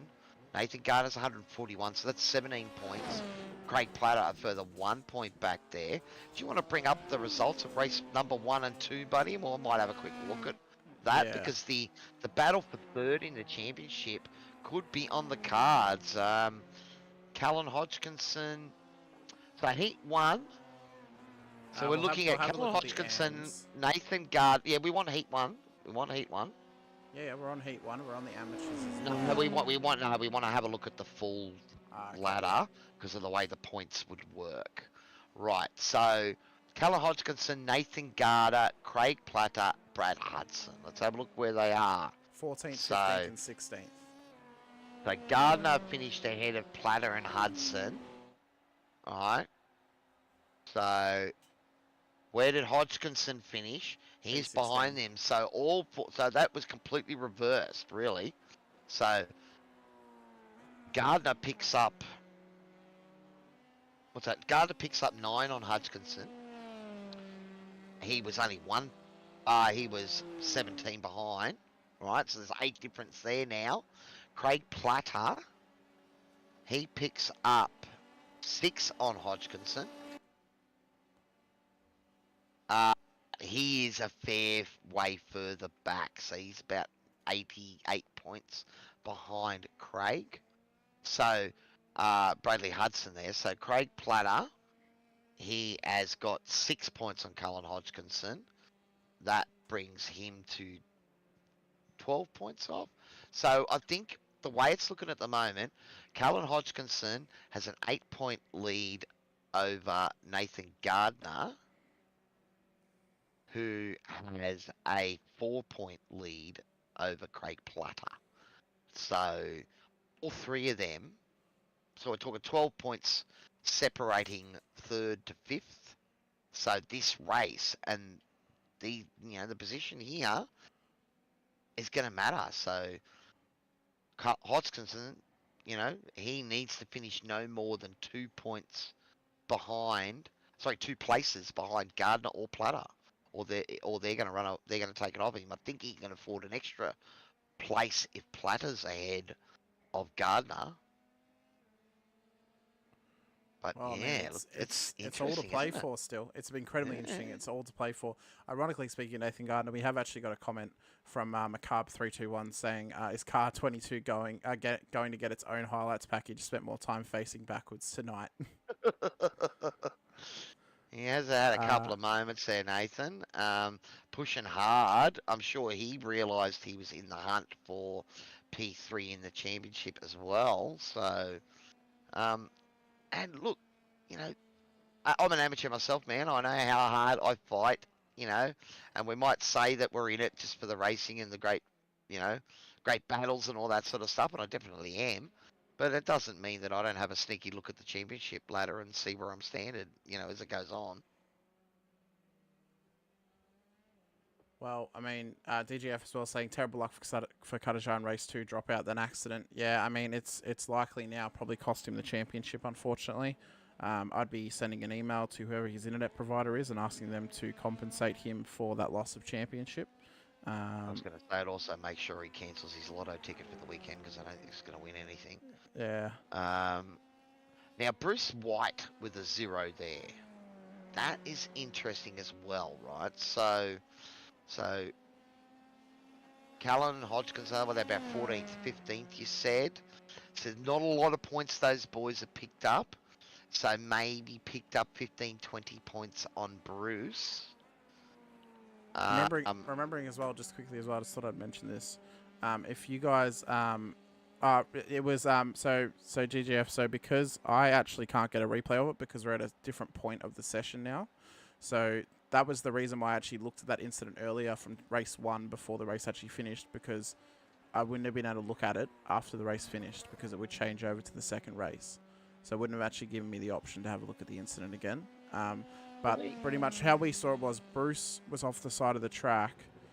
The grass then caught his tyres and then made him move over as Cutajar and Matisic were coming up side by side up towards him. It then forced Cutajar to turn in and he hit Matisic. So unfortunately, you could argue it's a racing incident. I think the argument's to be made though by race control that it was actually White's fault. And that's why he's been given a pit lane start. I think you're right there, buddy. And I mean, look, he was trying to maybe enter safely in that, but it just so happened it's one of those sections of the track where, you know, the guys are coming through trying to make positions. You know, Michael's fighting off Danny Matisic there, and yeah, just here we go. So I know you've got the race control in your ear. Matty Gerard has been given a 20-point championship penalty for contact on that second race there as well. Now, before we come up, can you bring up those heat results 1 and 2 again, the full grid? I'm just going to have a look because I did just notice Nathan Gardner sitting in P4 at the moment. He's the only one of those guys battling for second and third in the championship that has a drop round available to him. So he finished 13th in race number 1. So that is 14 points. Where did he finish in race number 2? Let's have a look. Consolation race. So Gardner finished P17. 17, so that's only another 2 points. So far at the moment, he's only got 16 points out of this race. Right, so effectively, if he finishes 16th or worse today, then his drop round will count. You know, he won't drop it, he'll take that instead. Well, it's 52 points, so I think if he finishes where he has been, he will probably score more points tonight than the drop round. But it does mean that, you know, those guys battling further down the pack, you know, those points in around that 15th, 16th, 17th position, they're going to be crucial. So I've just all right, buddy, we've talked about the championship about as much as we can, buddy. It's all those permutations running through my head. Well, we've got about 15 seconds, man, before they start gritting up and we get to see the fruits of all that mathematics. So Hutto said there's 42 points in it right now. I'm going to argue he means between P1 and P2, or he might be, he's typing to me, so he might be confirming it for me on what the info is. But he's done his quick maths over this last 10 minutes. So we'll find out. Vella has to beat Cutajar by 11 positions to win the championship tonight. I didn't think, I thought it was going to be a little bit closer than that, yeah, based on my maths there, but... So basically, I think what it means is Cutajar needs to get to P10. If he can get to P10, he will win the championship. Well, see, so far, yeah, he does have a bigger drop round, so 109 points, but yeah, I mean, I suppose it comes down to Phil Vella finishing somewhere inside that top echelon, because he's already got 100 points. So to get 30-something points, 32 points is 18th. So yeah, look, that is extremely hard. Big gap for Cutajar to make up here, and Phil Vella's sitting P5, and Michael Cutajar is sitting P25. All right, here we go. This is the final race of our first season with Shannons Formula 3 Nationals here. Second season of 2023. And they're off and racing, and it's Kittens 1, 2, and trying to make it 3, though Doug Gowan's trying to have something to say about that. Phil Vella boxed in a little bit behind, but he's looking for the inside run. Oh, look, that's been contacting behind. Oh, it's in the rear. That's Cutajar, Johnson. I think, avoided contact there, but he got caught up by it. There he is there. So he's up into P20 already in this race. So that was big implications in behind. I think Dixon, Brooks, Johnson, those guys were all involved in that.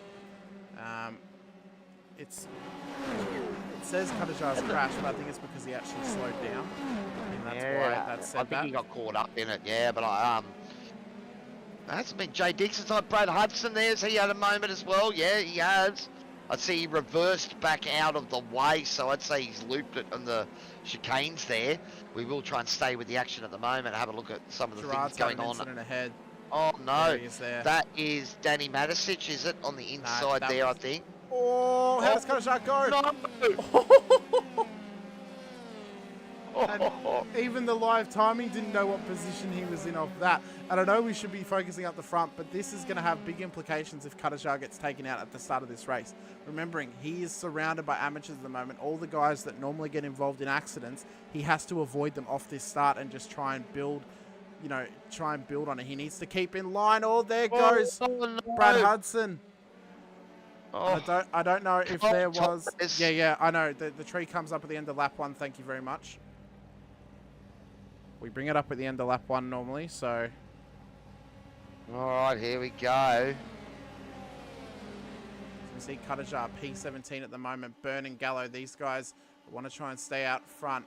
Remembering the Vella needs to beat Cutajar by 11 positions. If Cutajar finishes in P15 in this race and Vella finishes P5, Cutajar will win the championship by 4 points. Vella is playing extremely cautious at the moment. P5 trying to keep his distance. He knows all he needs to do is finish somewhere up inside these top 5 or 6 cars, and that will get the job done for him tonight. Daniel Byrne, haven't talked about him much tonight. Leading our F1 Congruent Championship at the moment by a healthy margin, and considering that, the real cars are here this weekend at Monza as well, this is an F1 round as well as the finale for our Season 2 F3 Shannons Formula 3 Nationals. Big thanks to all our sponsors out there. Can't do this without them. Awesome to have the promo department safety car, 2 of them tonight, buddy. So you're on wood. I'm done and dusted as far as our safety car bet goes. But also big thanks to Racecraft. They are our fastest lap and qualifying sponsor. And of course, Tempting Sweets, Rare Spares, Warren and Brown, our round sponsor, Sim Rigs and Grim Industries. Great to have all those boys on board. All right, Peter Phil Morris up into P4. Yeah, he Sorry, is. go, He's buddy. up into P4. Peter Morris has commented on Facebook saying, "And nail bites it right now." Peter, I am without nails right now. It's literally just skin that is on my fingers from the amount of action that we have had tonight. Back in. Is Doug going to have a little peekaboo here? I think he's just going to sit in behind. I'm sure Doug's one of those guys too, that he knows what it's like to be in a championship battle. And the last thing he'll want to do is make contact with Phil. At the moment, Sean Malloy running P6. He's down 1 spot, but holding his own. The third of the DFR machines. Jay Dixon well back in 14th, though it looks like he has survived that initial flurry there at the start. We thought he got caught up in it, but he looks like that car has avoided some damage, and he's making his way back up the field. Passing Craig Platter there. At the moment, Platter is ahead of Gardner in that championship battle for the AMs.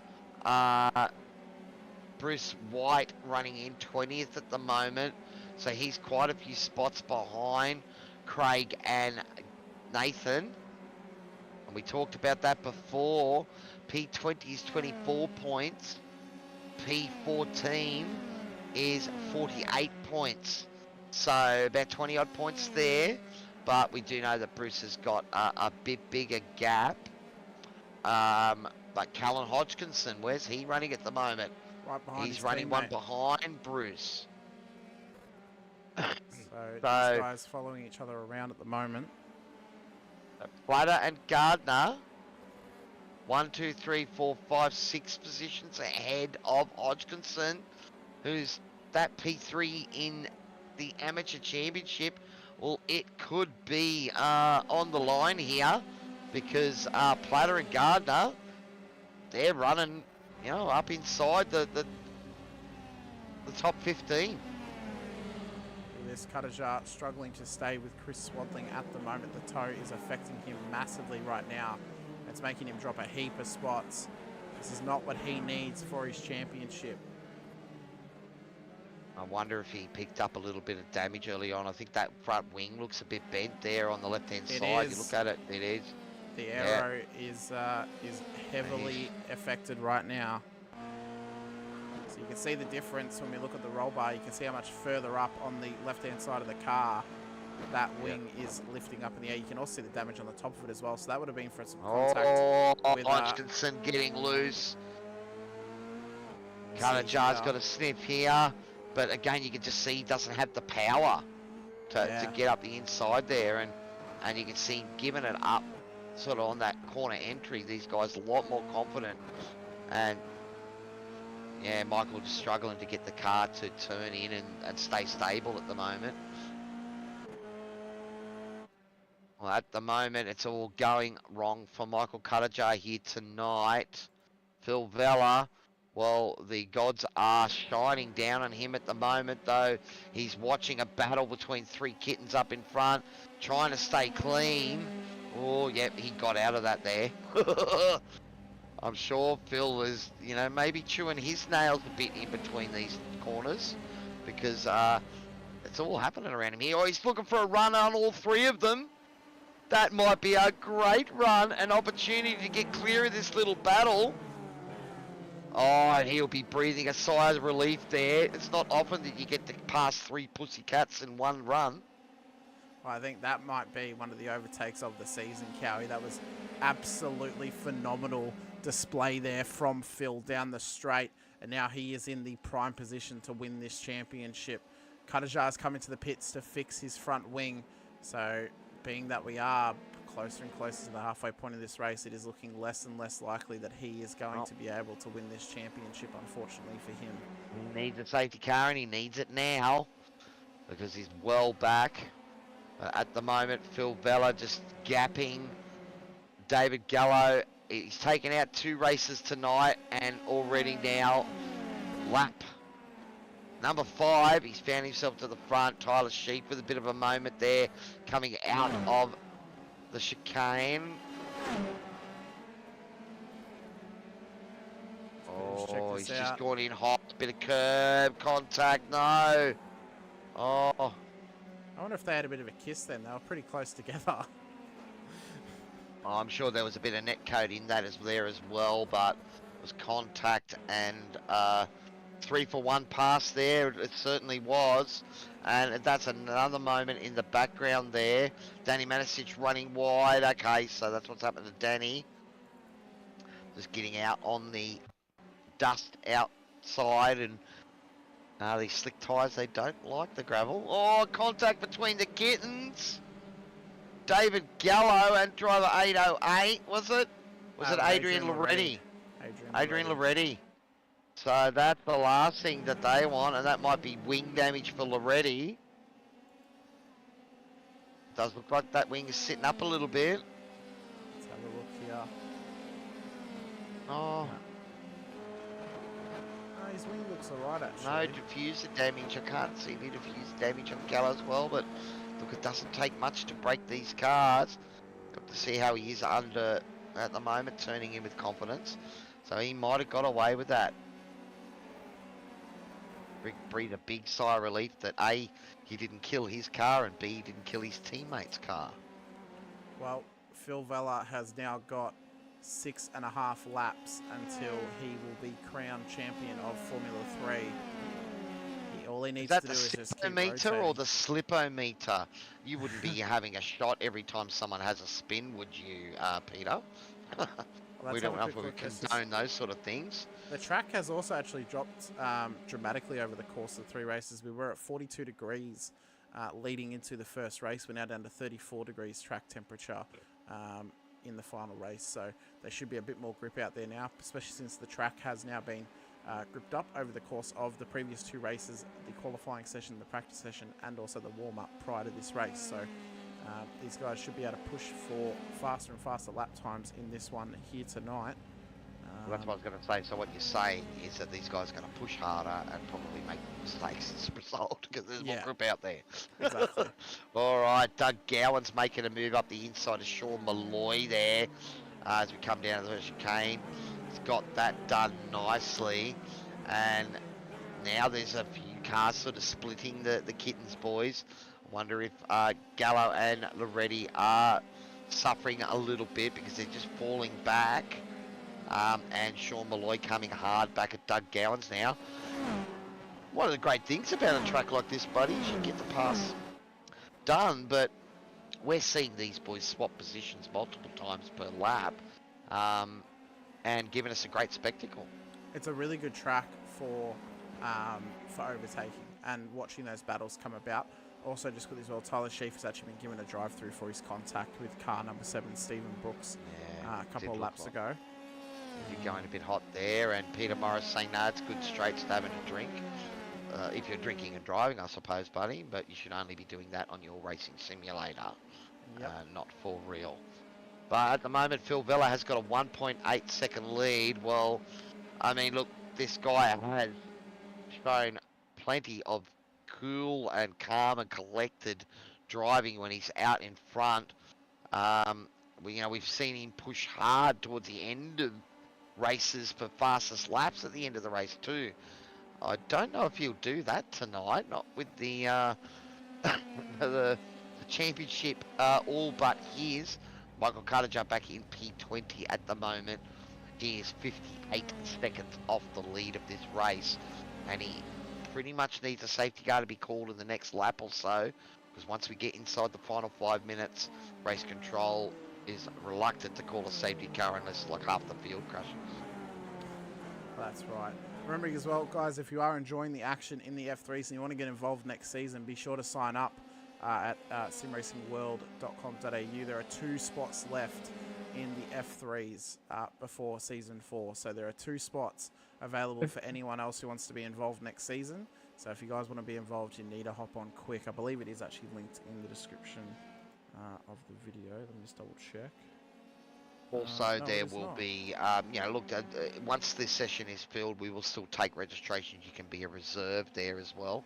Yeah. We generally do see maybe we lose 5 or 10 cars in the first few rounds. We did start this F3 season with over 30 cars on the grid. It was 34 or 36 in one of those races.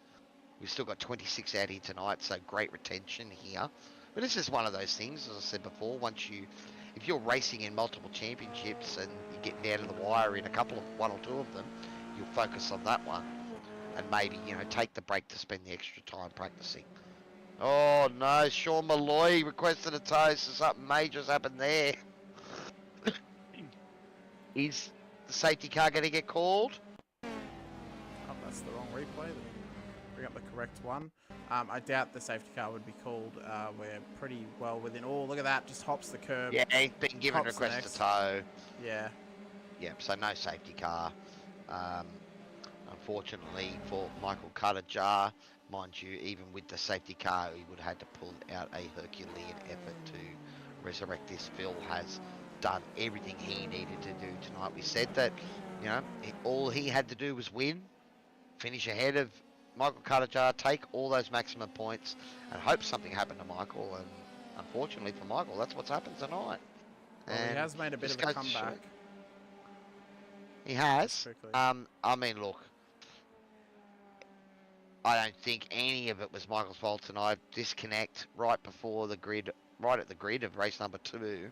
He makes it back out, lead lap, gets the safety car to get back in it, and then unfortunately has to take avoiding action and makes contact with the car. So, you know, I mean, sometimes when it's not your night, it's not your night. Just, Yeah. you don't want those nights on a championship deciding night. No, that's right. So it's unfortunate for him, but yeah, I think he should come back strong next season and really bring that fight to Phil. Phil has been super dominant this season, and I was actually surprised to find out that Michael was leading the championship.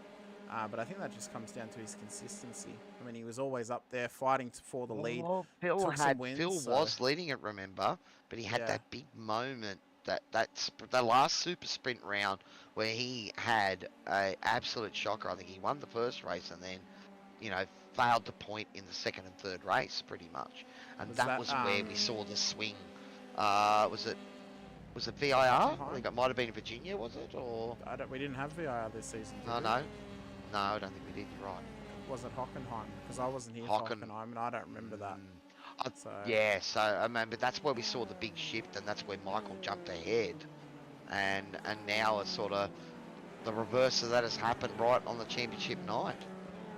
All right, guys. Well, we are inside the final 4 minutes, so I'd say we're probably going to get maybe this lap and 2 more. Phil Vella comfortable out in front, though he is coming up on his teammate about to lap him, but I'm sure Sean will get well out of his way. Daniel Byrne finding himself up on the podium for the feature here. He's had a quiet evening right in the middle of those battles, but like we've seen him do time and time again when there's an F1 round up for the grabs, he's always in the points. And, you know, banking some good ones again that will carry him forward for that ongoing F1 season. Well, I mean, it's pretty much solidifying his F1 championship at this point. It's kind of ironic that we have Phil leading the race to Daniel, both the effective championship leaders at this stage for both separate championships. So, you know, it's almost like saying, hey, if Phil had actually been here last season and raced in those other races. Look at the grandpa here too, buddy. Look at the grandpa. He's in an absolute kitten sandwich, trying to fight off Adrian Loretti, David Gallo, Andrew Glyder behind him, and Daniel Byrne in front. So it is a sea of pink for Gowans in front and behind. And we can see Loretti getting a big run on him here, and Doug immediately going to the inside. Can we see, though, will there be a pass down at the first corner? That Loretti was 50 metres back from that car and caught right up onto the back. The toe is impressive. It is overpowered at Monza. I mean, being that it is 1.5 seconds back, you get the toe. If you are within a second, you could arguably say you could actually get a pass done by the next corner, depending on what straight it's at. So that's why we see a lot of overtakes with these cars, especially because of the downforce and stuff like that. So, well, the F1s this weekend, with with a big run like that, you can get a toe, and there'll be DRS as well. So I'm sure we'll see similar sort of moves in the real world racing this weekend. But we are coming down to the last couple of laps here for season 2 of our F3s here at SRWtv, proudly sponsored by Shannons. This is the Shannons Formula 3 National. It's awesome to have them on board, and hopefully that's a partnership we can continue with in the future. The action on track has been amazing. Doug Gowan's the grandpa here. He is fighting for this podium. It's been a while since we've had a chat to Doug, so he'll be fighting hard. And Adrian Loretti, well, the Kittens boys started last season. The DFR boys came in and rocked the Kittens racing guys. They were all near the front and they got smashed. This season they brought the fight back. They've been unable to really take the fight to Phil Vella, but each week they've been right in the mix. And again, Adrian already here looking hard. Doug goes to the inside to cover. Can Adrian get around the outside and outbrake him? Looks like he's got it done. And that's before the braking zone. So even maybe with these cars hitting the limiter down there, that toe's still giving Adrian the chance to get past before they get into the braking zone. Well, it's almost like a slingshot.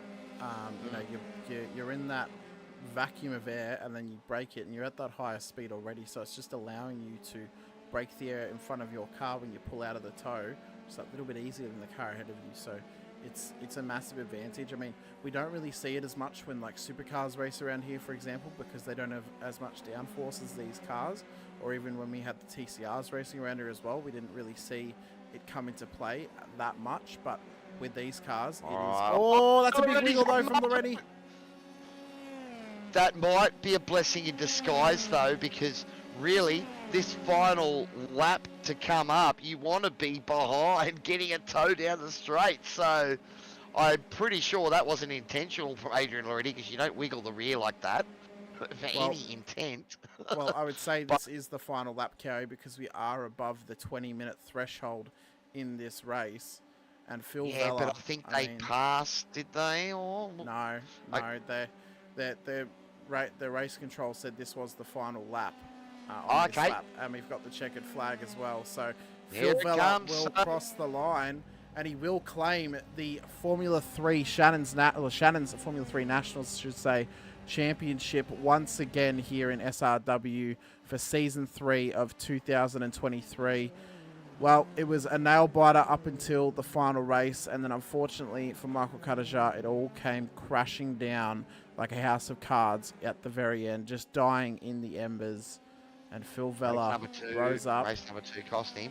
Yep, it did, and I think it cost him because he was then starting from the back of the field in this race. And I mean, if he didn't get that damage early on in this race, he could have maybe made a charge up towards the top 10, but it was Phil Vella's to win come the start of this one. Andrew Lydon as well solidifies himself as the amateur champion for this season by finishing P1 for the amateurs, P6 overall. So it's an impressive championship for him and for Kittens as well. With Daniel Byrne finishing in P2 tonight, so that's going to be some solid points for the F1 championship as well, that he is leading by an amount of points that probably could not actually even, couldn't even give him back to anyone. Nathan Gardner, what did we say? He was 12 points behind Callan Hodgkinson. Yes. Callan Hodgkinson finished 12th. Nathan Gardner finished 10th. So he was only able to take out 8 points. So I think Callan may have hung on to P3 in the AM Championship. Wow, that was close as. I hope my math stands up there, buddy. But I think Nathan's managed to hang on to P3, Bruce P2, and Andrew P1 for the amateur championship. You mean Callan's held on to P3 because he's within 3 spots of Nathan's finishing position? Yeah, that's right, yep. Well. That just brings a whole heap of different finishing storylines that we've now gotten here tonight for the Formula 3. He put Nathan Gardner up in there. He thinks that Nathan's got ahead of Callan for the championship. I think it's closer than that. We've been asked who we want to talk to post-race. I think probably the pro podium from this race, and then I think probably Lydon, since he's actually won the amateur championship. What do you reckon, Cowy? Because I doubt we're look, I'm happy to get all the boys in. We just have to be, fairly quick about it, and not spend too long talking to them. But I'm happy to get in the qualifiers. Callan Hodgkinson and Nathan Gardner, I think that's going to go down to a post-race count. Because I reckon it is super close between them. It was 17 points. Callan took 6 out of him. I think it was before. And, it might have been down to 8 points. So maybe Nathan has got it. Oh, it's extremely close. I'm trying to remember my maths of half an hour ago, buddy.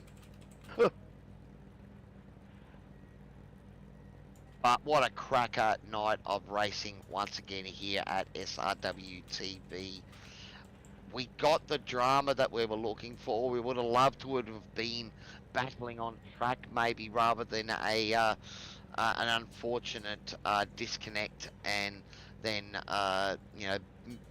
rear pack battles and damage for Michael Cutajar. But it is how it happens that is racing. They do say that the racing gods have to shine upon you, and generally you need a bit of luck to walk away with a championship. Well, that is something we will be able to ask Phil Vella when we get him in here. But Let's Andrew bring in Lydon, let's bring in Andrew and Bruce first, because yeah, so I I've been think told so. by Greg, we're going to get the podiums for this race, so the pro podium and the AM podium. We're also going to get the championship podiums, but the AM one is both. So we'll bring in Andrew and we'll bring in Bruce and we'll chat to them not only about the race, but also about the championship as well. Andrew and Bruce, big congratulations to your efforts this season and tonight as well. Being at the fact that, Andrew, you've now solidified the championship here tonight, although it was not really an uphill battle for you here tonight in terms of if you were going to win the championship. But you basically just put your name in the record books tonight in terms of solidifying it for yourself. So congratulations to you. And Bruce, I mean, P2 in the championship, that's got to feel good for both of you. Andrew, yeah, go Andrew. You're going to be an AM. This will probably be your last night of an AM driver, buddy. So how's it feel? Oh, I don't know about that. I think I'd have a good chat with the organisers for next season. The guys in front of me definitely had a lot of pace on me, and the consistency is something I need to work on to battle those guys in these races. But no, it's a fun night. I really enjoyed this track. Did it feel like you had your teammates around you there? You were right in amongst them. I think every time we looked, there was at least 3 or 4 pink cars together. Is that a bit of a comfort as well, or was it Adrian and Dave have a bit of a get together there? Were they a bit too close for comfort? I would have much preferred to not have them anywhere near me. It'd be a lot easier to have some clear space and just run clear laps and not get involved in any trouble. Well, we saw the effectiveness of the tow, and those race starts, you boys trying to find some space and getting boxed in. Yeah, I definitely came off the worst on some of the restarts and the race starts. As soon as you started battling, it just lost a lot of pace, and then guys behind would get a fantastic tow and just tear straight past. So I'd often drop back 4, 5, 6 spots, just being in the wrong place at the wrong time. Now, Bruce, it seemed to maybe fall apart for you in race number 2 there, buddy, and unfortunately, got involved in maybe the pro championship as well with what happened to Cutajar. But man, it's pretty hectic out there, buddy. Yeah, it was. You had to have eyes in the back of your head. When I hit Cutajar there, I was trying to stop, and my car, the suspension was broken. As soon as I hit the brake, it pulled it out in the track. Yeah, Right. I'm really sorry to him about that. Yeah, that was. Look, I don't know if that would have, helped Michael. He was sort of already behind it with his disconnect on the grid. But yeah, I didn't want to put any bad light on what happened with you, Bruce. But man, she looked hectic out there tonight, man. You were in the thick of it. You needed to make sure you scored some points to hang on to P2. But, did you think that there was a chance of catching Andrew? Not really. Not tonight, mate. I wasn't too good on this track. I was having trouble just hanging in there. Awesome. No, what happened to Nathan? He's just disappeared. I was about to ask him a question. Come on, Nathan. I don't know. He's run away. He disappeared. I was just about to ask him a question and he jumped out. Well, look, it's been an awesome championship to watch. You boys are right in the middle of that, mixing it with the pros. Andrew, I'll ask you first. What do you think of the quality of the driving this season? I mean, yeah, look, guys will make mistakes in that, but overall, man, it looks like you boys were having an absolute ball racing wheel to wheel. Yeah, no, the quality of driving's been outstanding. The pace of the guys right at the front there is just amazing. Like some of the lap times they're setting, I've got no idea how they're getting there. I'm gonna need to have a look at some upgrades or something, maybe a bit more practice. But no, I've lots of races where I don't think I've had any collisions, any sort of incident points at all. So it hasn't been a struggle to keep the car in one piece. Awesome. Well, look, we probably can't. We'd love to keep talking to you boys for a heap longer, but we got some pro guys that are probably itching at the the chomp to have a chat to us too. So we'll go with you first, Bruce, mate. Congratulations on P2 in the championship tonight. P3 for the amateurs in the feature race here, buddy. Let us know who's giving you all the support out there for, was it the LMR boys? Oh, you got me phone on me again. We'll just go there. All the boys at LMR Esports and what we got. I can remember Dubby, Lodge Brothers. That's about it, man. I'm sorry. Sorry, boys. And to you guys at SRW, it's been a really good fun. Awesome. Well done, buddy, and congratulations on a great season, man. We've been watching you, battling right in the mix and, starting up the front for some of those reverse grid races, buddy. So awesome to see, and hopefully you're coming back to go at it again, mate. Yep, definitely. Awesome. Well done, buddy. All right, Andrew. Well, mate, you all but had it wrapped up before tonight, but I'm sure that those double points for that final race might have made you a little bit wary, but you've done it, buddy. So let us know who's giving you all the support out there. Yeah, no, big thanks to SRW for the season. It's been fantastic. Looking forward to next season, especially to Brad Hudson for all the work he's done behind the scenes as well. But also thank AML Technologies, Driver 808, and of course Kittens. Awesome, buddy. All right, well, we will let you go. Let's get in Doug Gowans first, buddy, and have a chat to our P3 feature driver tonight. The grandpa, Doug Gowans, buddy, making it onto the podium for the feature, man. You were right in the thick of it there, and Adrian already breathing down your tailpipe at the end. Ooh, wow, yeah. Adrian's a fantastic driver, and he's very, very quick. And a lot of respect for Adrian on track as well. And I'm just saying, I'm full of adrenaline, and it's not going to go away anytime soon. Was your plan to try and follow him for that final lap and get the run, or was it all about getting in front for that final lap and then he did it to you? Yeah. Look, I mean, a circuit like this, it's all about the draft, and you got to pick and choose your right times to do it. It just worked out in my favour at the end, and I think I crossed the line like 8/100ths ahead of him or something like that. So, yeah, as I said, the heart's beating pretty fast for this old fella. Hamish, you want to have a chat to the grandpa, buddy, yet? Doug, I mean, you had some great pace out there tonight. You were in amongst it. You managed to keep it clean as well. I know there was a couple of moments out on circuit. Was there any that really just kind of made you have a bit of a, we call it a pucker moment sometimes, where someone might have a bit of an incident in front of you and you think, oh, I need to avoid that, otherwise I'm out. So, not really with the cars in front. More along the lines of me just trying to push as hard as I can. The track felt very greasy. I don't know if that was temperature related or not. And plus also just trying to keep the car on the limit for lap after lap.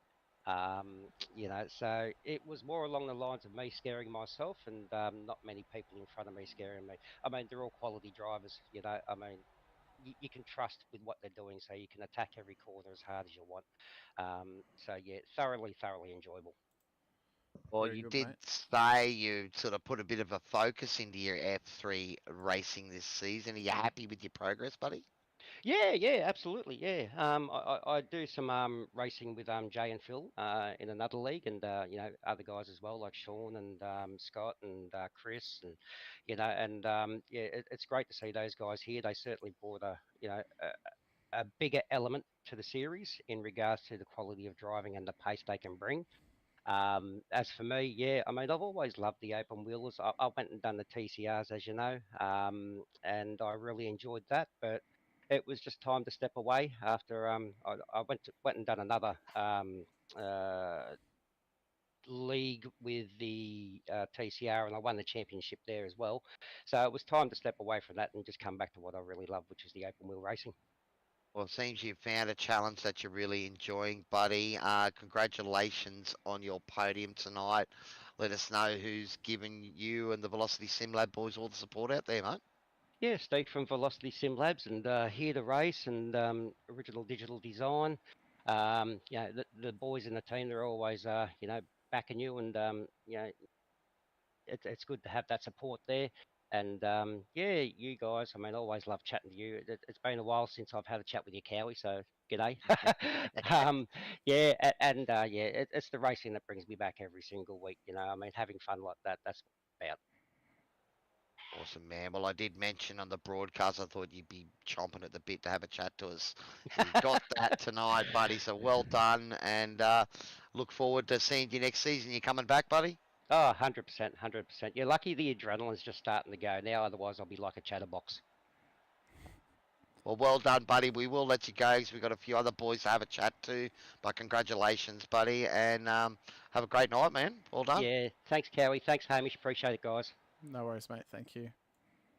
All right, so We'll bring in Daniel Byrne, who finished P2 in that race. Daniel, back on the podium once again.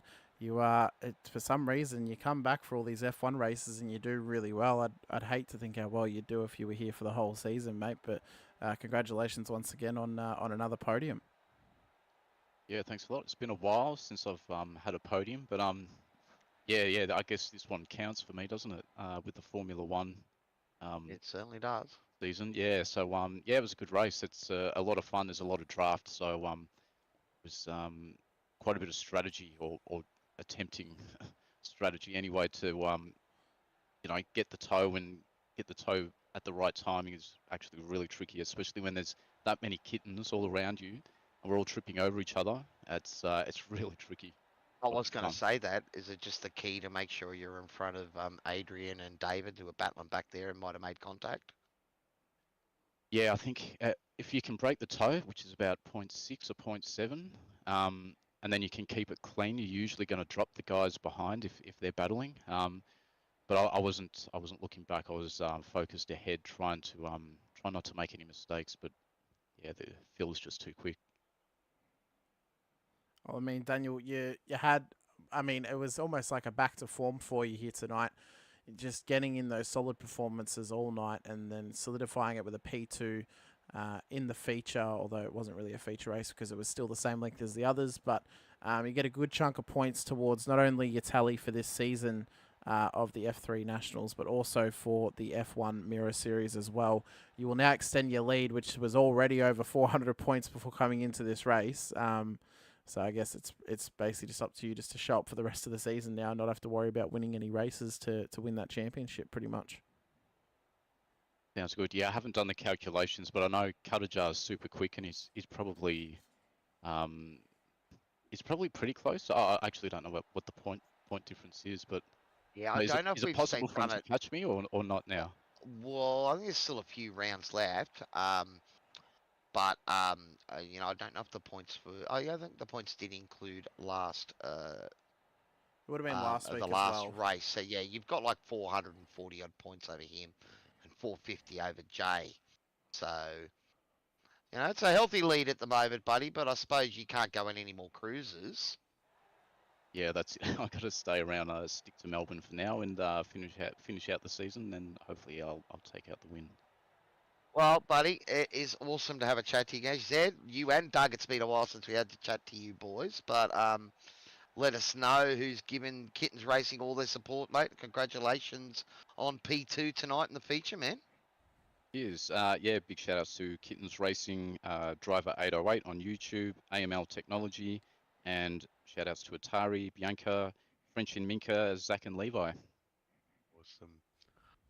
Well done, buddy. Great to see you back in amongst the points. And, of course, that F1 championship, well, you've got a stranglehold on it now, buddy. Well, hopefully, the boys can spice it up for the rest of the year.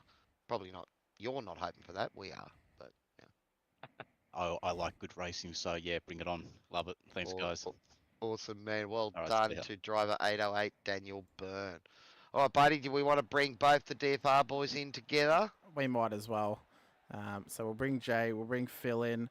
Just to start off, Phil, massive congratulations to you, sir, on not only your victory here tonight, but also solidifying another F3 championship for yourself. And then, Jay, congratulations to you on your P3 in the championship overall. I mean, this race, you came in, Phil, in behind Cutajar, and then race 2 just kind of put it in your hands, basically, with him not being able to score any points, and then you only having to beat him by 11 positions come the final race. So How was that race for both of you here tonight? Yeah, look, Michael disconnected, right? So Yeah, he did. that Uh, yeah, so Yeah, that's we not the don't know way. what happened.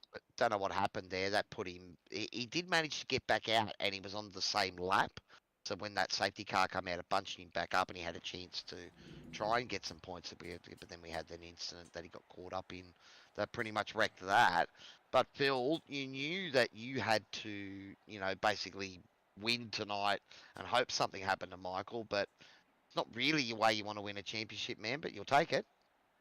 Yeah, like you're 100% correct. I mean, Michael drove better than me for 99% of the season, and so it is a bit challenging to see, that something outside of the control and outside of the track kind of happened there to disenfranchise him.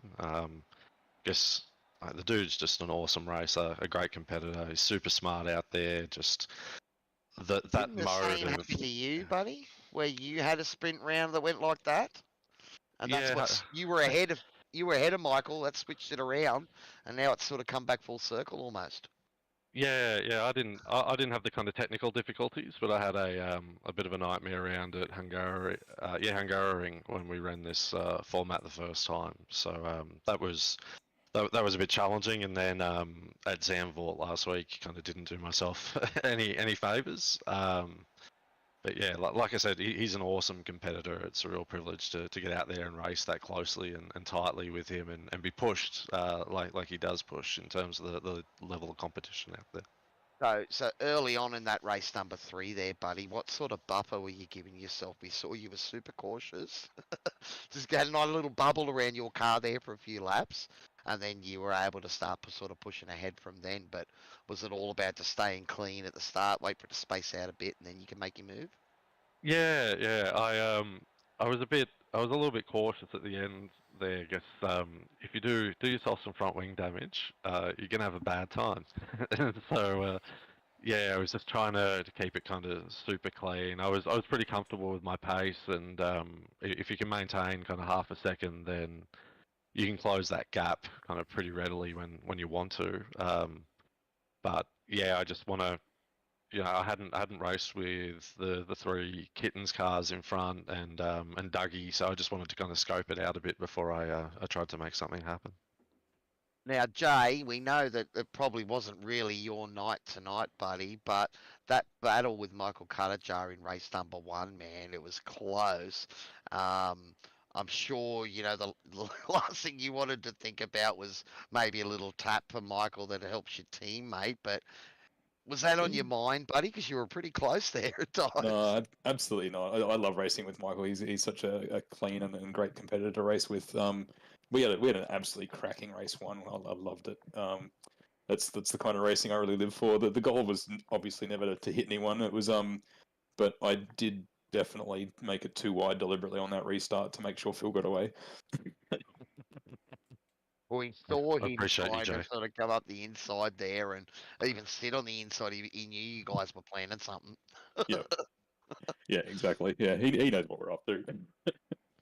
So yeah, I'll play those games. I'm not going to tap anyone or do anything like that. But yeah, I'll definitely make it too wide and slow us down by a couple of tenths if it helps the teammate get away. Well, there was a bunch of kittens out there that I'm sure were going to try and do the same thing, buddy. So you had to deal with them too. Exactly. I do have a message from Michael too. He doesn't have a microphone. He's saving up for a GT3 RS, so he's putting all his microphone money towards a new car. So that's why he can't come tonight. But he does want to send a thank you to all of the SRW team that put on this event behind the scenes. So yeah, thanks to everyone on behalf of Michael. So if we organise a little sort of GoFundMe page for a microphone, it's not going to go to the car, is it?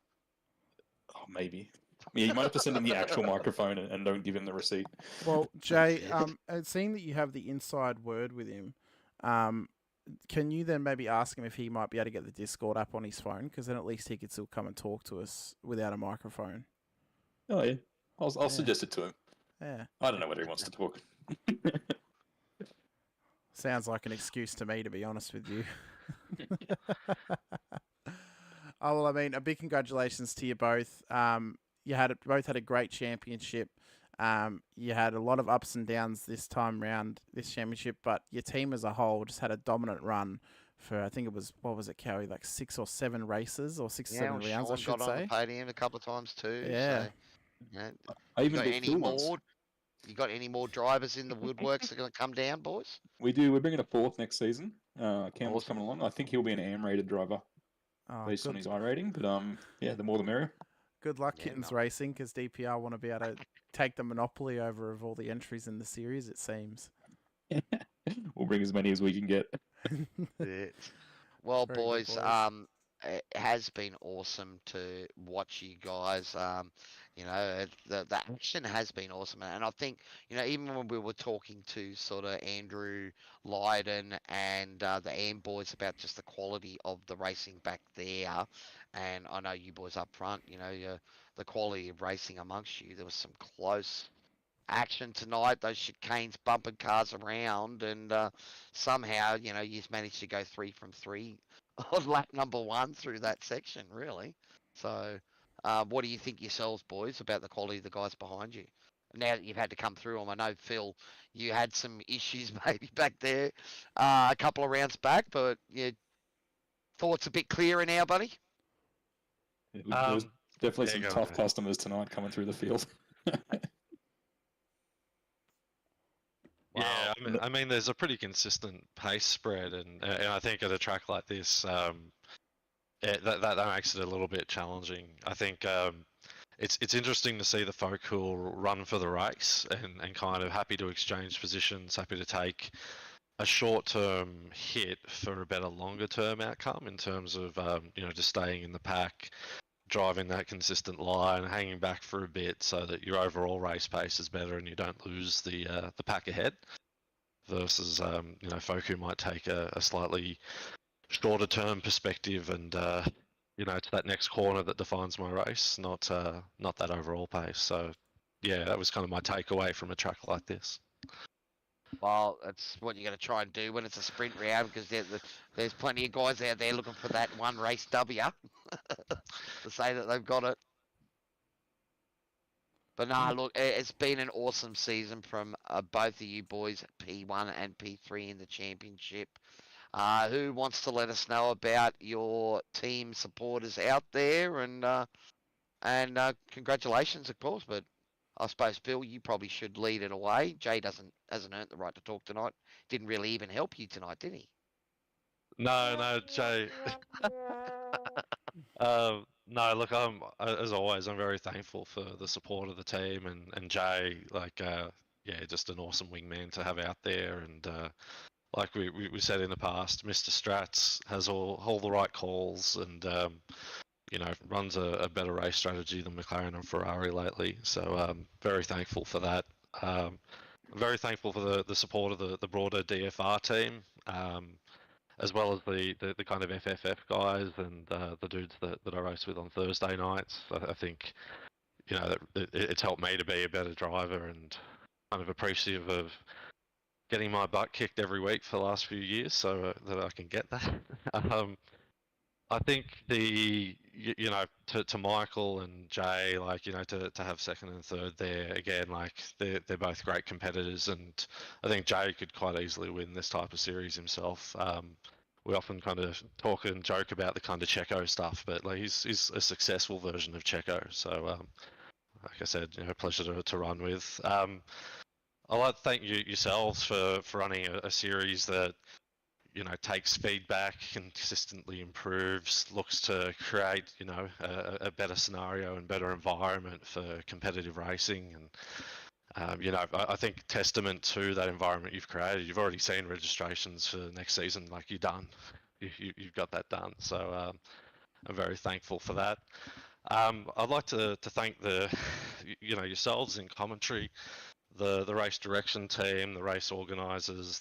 You know, there's a lot of effort that goes into pulling this level of quality and this level of league together. And so I'd also like to thank Channel 31 for the live TV broadcasts, Shannons Insurance as the series sponsor, Warren and Brown Tools as the round sponsor, the promo department, Safety Car, it's really hard not to try overtake that in the race. And the racecraft as the kind of qualifying and pole position sponsor. As always, my favourite guys from Tempting Sweets.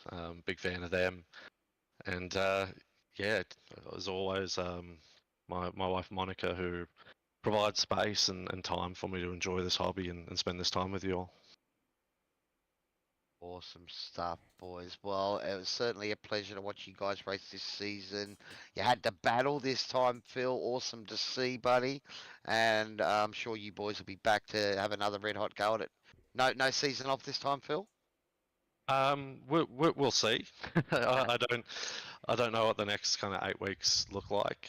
And sorry, I forgot to forget a few other folk. The Kittens guys, because again, they are wonderful to drive with. Michael, Driver 808, and AML Technologies. Again, like they're just good dudes to race with and spend that time with. The pace has certainly picked up. Like that season I took off and then I came back. It was quite surprising how the level of competitiveness had increased and the degree of pace and spread of the field had kind of decreased. So yeah, it's only going from strength to strength. Awesome, boys. Well, you got anything to say to the boys before we let them go, Hamish? Oh, I mean, other than, big congratulations, and I hope you boys do.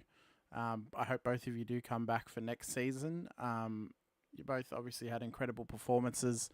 Out of all of season 3, I think DPR are probably the strongest team in terms of consistent performances, and it's led to you both having 2 drivers on the podium in the championship. And I look forward to seeing how much better you guys might be able to do next season with another driver out there for DPR as well. DFR. DFR. Oh, DFR, sorry. I'm not, DFR. I'm not letting that one slide. Sorry, DFR. Sorry. There you go. There you go. Downforce Racing. Well, boys, congratulations. Well done, Phil. 2 from 2 seasons, buddy. Yeah, there's a target on your back, buddy. So is that concrete target getting heavier and heavier? No. You know, I can only do my best, so no, Yeah, not man. really. Nah, awesome, boys. Well done tonight. P1 and P3 of our championship. Phil Vella with a sweep of the victories tonight. Congratulations, buddy. He's hoping you come back for the next season. If not, have a good season off, and we'll see you the one after. But otherwise, boys, congratulations and well done. Thanks, fellas. Time for some refreshments. Yeah, thanks, guys. Very good, boys. Oh, that was crisp. Well done. That did sound good, didn't it? It did. Alrighty, well, Hamish, that brings us to the end of the first season of our Shannons F3 Nationals. Not the first season for our F3s, but having Shannons on board has really given us a great boost. Channel 31 is now going to be showing the F3s fortnightly, I think. So, and the SR team are working on those things. I know you're getting something ready in the background there, buddy. A certain wheel that we need to spin. I'm trying to line it up properly so we can see it properly on the stream. Apparently, the boys are saying that it's the SR rates come up like 3 weeks in a row. So we'll see what happens. We'll see. Maybe if we get it again, we'll just do a respin. Well, I might have jumped in and raced it last week and took out the feature. So that was good fun. No, it's a great car. I love it. So if it comes up again, I might have to race again tomorrow night. But man, the F3s, just talking about that, we started with 37 or 38 cars on track. We finished with the last race of the season with 26 out there. And, we were still talking about the championship, just exactly the finish we wanted. Maybe not as far as Michael goes, but still, what a great bit of spice, and certainly kept us enthralled all night, buddy. Yeah, I mean, it was absolutely phenomenal. All the drivers did so well this season, and I think being the fact that we've now pretty much filled up the entry list for next season shows there are people who are hungry to drive in this series, which is really good to see. And being that if this series then goes on to Channel 31 as well, it's going to bring more eyes to the series. It's going to also bring more eyes to the league itself, which will be only a bonus. Maybe in a couple seasons' time we'll be running 2 different splits of F3s. Maybe if we have enough inquiry and people wanting to race it. Interest is building, buddy, and as I said, we've got about 3 or 4 weeks before the new season starts, and they've only just opening registration, and it's already filling up. So that's great to see. All right, well, time to spin the wheel, buddy. Is So- it a quartet of radical knights? Let's see find what out. happens. So, just to remind everyone at home what is on the wheel. So, the SR8 Radical, the Toyota GR86, the TCRs, the Mazda MX-5, the Legacy 2014 V8 Supercars, the Legacy Ferrari GT3 488, and then the BMW M3 GT3 as well. So, we'll give it a spin, and we'll see what we get. It's the Radical again. The radical again. We'll spin again, and we'll see what we get.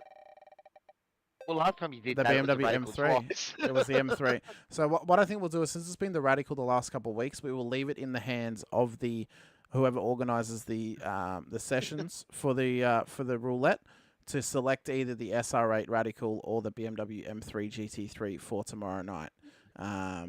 So then that way it's not just 4 weeks of Radicals in a row. Hopefully as well next season. I think it's the gods telling SRW that we need to fire up the Radical League again. Maybe. So, but, you know, we'll see what happens. Otherwise, you've done a marvellous job of rigging that wheel, buddy. So yeah, I've weighted it in the favour of the Radical. But, yeah, I mean, hopefully next season as well, we actually get some different car selections for the wheel. I think that'd be really cool to see. Whether it's, you know, maybe even like some different choices of cars. So maybe like have like the you know, the Gen 4 NASCAR on there or something like that, or just something that's a bit different, bit out there, a bit wacky that we may not actually see that often in league racing, you know. So you might have to get involved in some of the planning for next season, buddy. One thing we will know is that the F3s have got a permanent spot on the SRWtv roster. Mate, what a cracking night of racing. I think it's time to wrap it all up. Do you want to take it out, buddy? I've loved commentating with you full season, man, and hopefully we get to do it again soon. If I wasn't talking about the F3s, I'd be racing in them. Oh, well, mate, I mean, it's been a phenomenal season once again. Second season of F3s for me, and I think this series is only getting better and better, and I look forward immensely to next season. Just to give a quick shout out as well to everyone who's been watching us all season in the chat and who's been subscribing to the channel as well. Be sure as well to subscribe to the channel and hit that bell icon so you are notified whenever we go racing across all 4 nights that we do. The Sunday night Supercars Pro-Am brought to you by SimRigs, then the Tuesday nights Supercars Amateur Series brought to you by SimRigs, the Wednesday night Shannons Formula 3 Nationals, and then the Thursday night Warren & Brown Tools Roulette Series and Shannons GR86 Nationals. Also a massive shout out to all of our series sponsors: SimRigs, Tempting Sweets, Sim Magic, Groom Industries, Racecraft, Dragon RC, Promo Department, Warren & Brown Tools, Toyo Sim, and Camus. I think our Tempting Sweets driver of the night, Cowy, I want to make a claim for Daniel Byrne for his return to form, for finishing second in that final race and being up within the points and at the pointy end for the majority of the night. What do you reckon? Yeah, I'm pretty happy with that. I was leaning towards one of the mid-packers, but they sort of each had a sort of an ordinary race in the middle there. So I'm happy with that. Maybe the Grandpa would be the other one that I would have put up there, seeing he's fighting right at the front all night too. But I will leave that call to you, buddy. No worries at all, mate. Well, once again, big thank you to everyone who has been supporting the series. Big thank you to everyone who's already pre-signed up for the Shannons Formula 3 Nationals. It's going to be looking like an absolutely massive season next season. So be sure to get on that subscribe button and hit the bell, because once we hit 1,000 subscribers, we will be doing a draw for someone to win a race rig. The only caveat is you must be subscribed when we do the draw. Be sure to also like any of the streams and get into the chat as well. Any engagement helps us grow the channel and helps us grow our audience as well, which then will possibly be able to bring us more racing series, and even maybe more splits for some of the series that we run if we get enough interest. But for SRWtv, for the Shannons Formula 3 Nationals, this has been an absolutely phenomenal season. This has been the Warren & Brown Tools Round 9 out at Monza. I've been your commentator, Hamish Munro. Alongside me has been Andrew Cowan, your average sim racer, Cowy. We thank you for your time. We thank you for joining us this season. We will see you in a couple of weeks' time for Season 4 of 2023 for the Shannons Formula 3 National Series. Bye for now. To Total One, this is amazing. Up to clash heads again. This is like Chaz Mostert and Cam Waters. Almost the same situation. Better contact going down to the hill. Sam Noble wants to